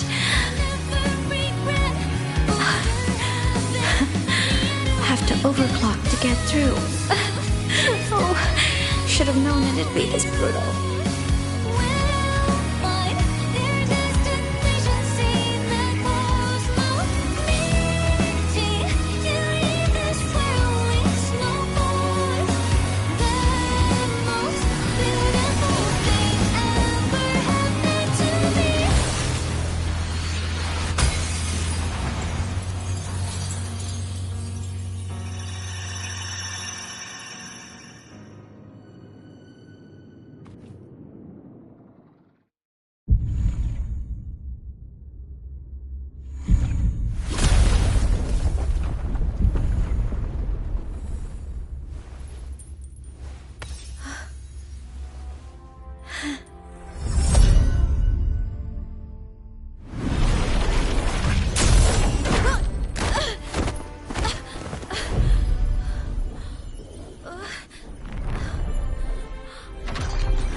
We had our time, short as it was, but it mattered.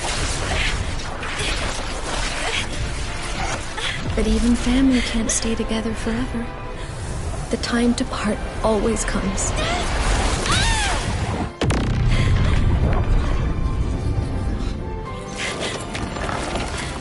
I've long come to terms with this responsibility.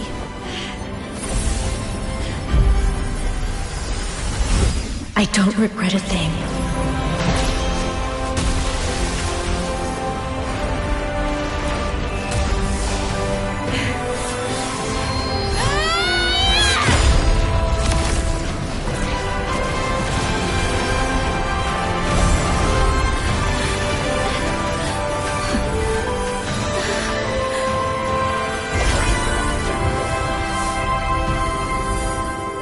But still...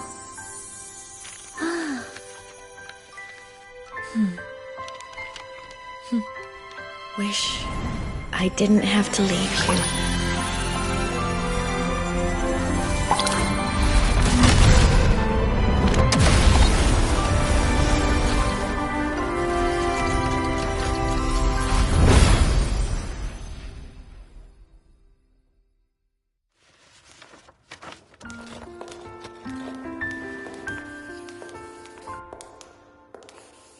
So, what kind of person do you want me to be when I grow up?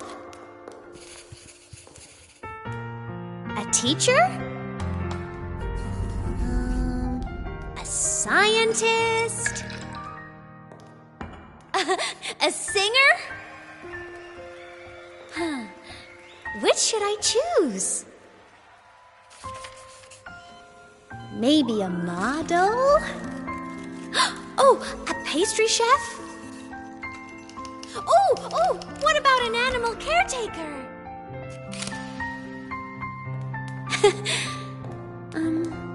What would make you proud? Imeth. My only wish for you is that you live a happy life. I see. And you? What's your wish for me? I wish that in your long, long life, you never forget how to feel the sorrow and the joy. Oh, getting to share this final journey with you makes me so, so happy.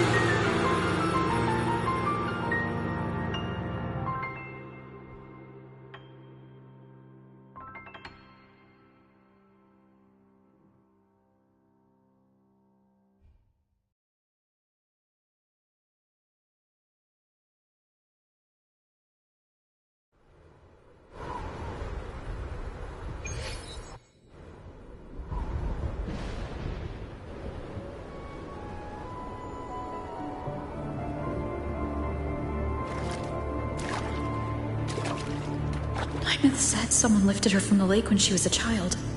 That's when she lost her talisman. It wasn't my past self who saved her. It was me. Right here. Right now. My failure to save Imeth? Has it already become part of Lahai-Roi's chain of cause and effect?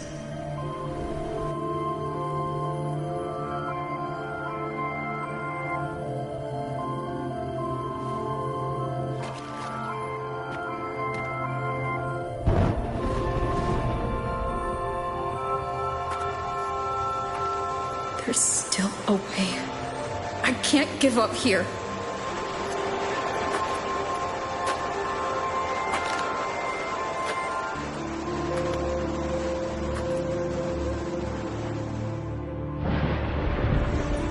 Imeth is on the other side of the Strider Gate.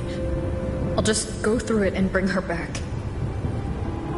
Someone has to pilot the Exo-Strider, open the Strider Gate, and deal with the Threnodian anyway.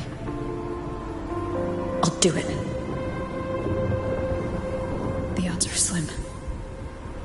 But they're not zero.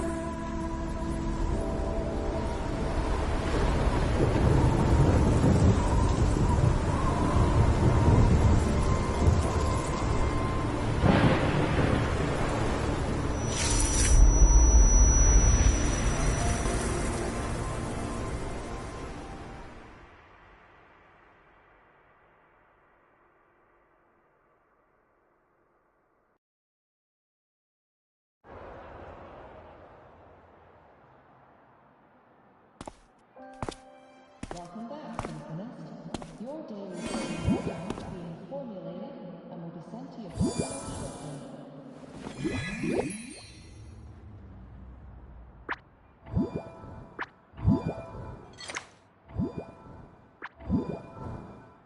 It touched the talisman, then ran away. Is it trying to lead me somewhere?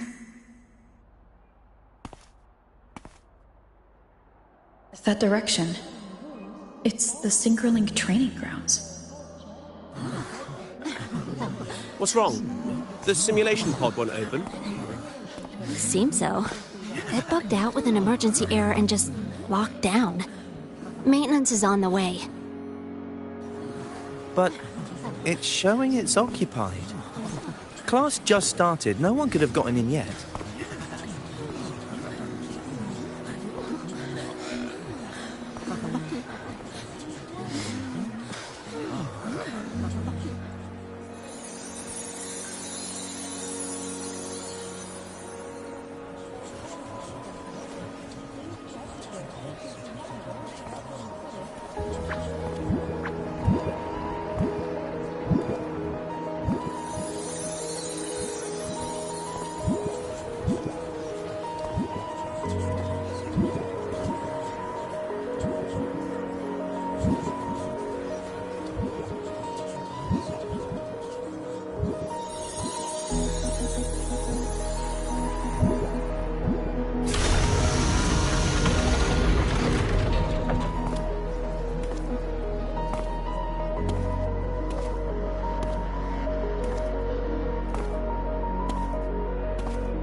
Imeth?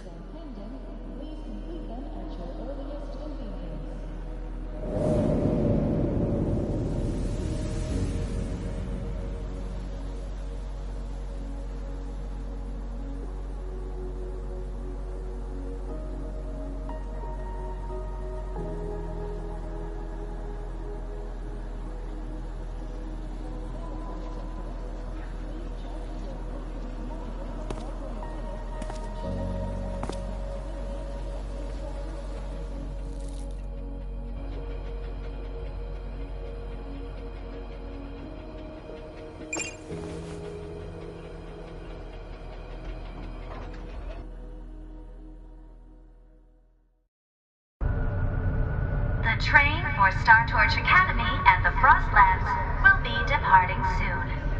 All passengers, please take your seats and fasten your seatbelts. Void storm hazard level at transit stop low.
This is her paper plane.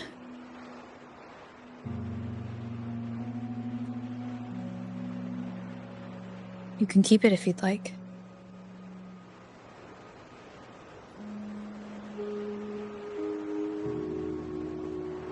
I know you're not Imeth. You're only a piece of what she left behind, kept alive by this talisman. But if you exist, it means she's still alive too, doesn't it? Otherwise, the Solaskin couldn't have brought you back.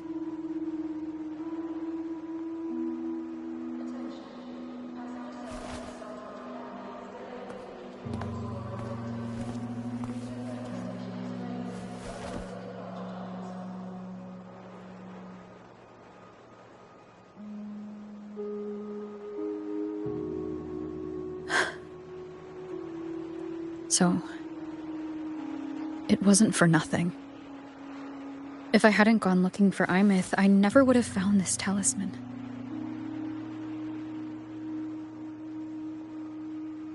And you wouldn't be here at all. Mook told me you're a piece of her. A thread that might still tie her to this world. If I follow it, maybe I can find where she is.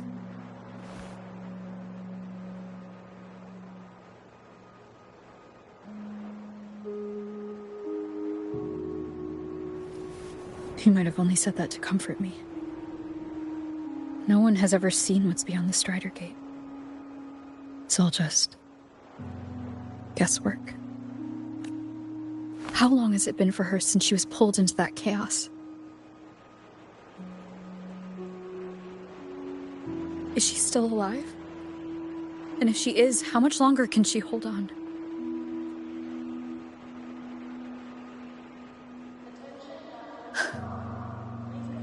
I don't know.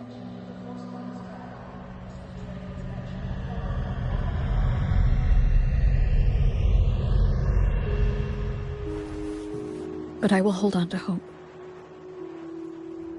Because the world she saved is so full of it. So peaceful. And so beautiful.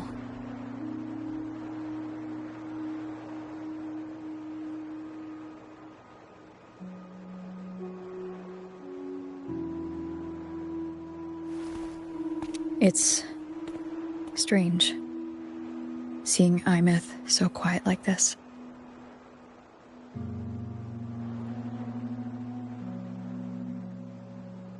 I will cross the Strider Gate and bring you home.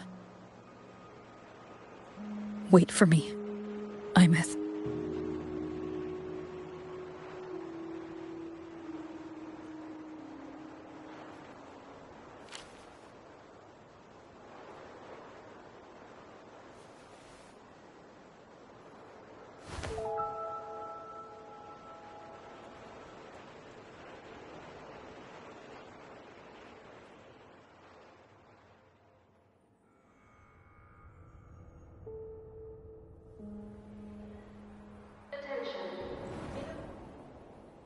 Don't be sad.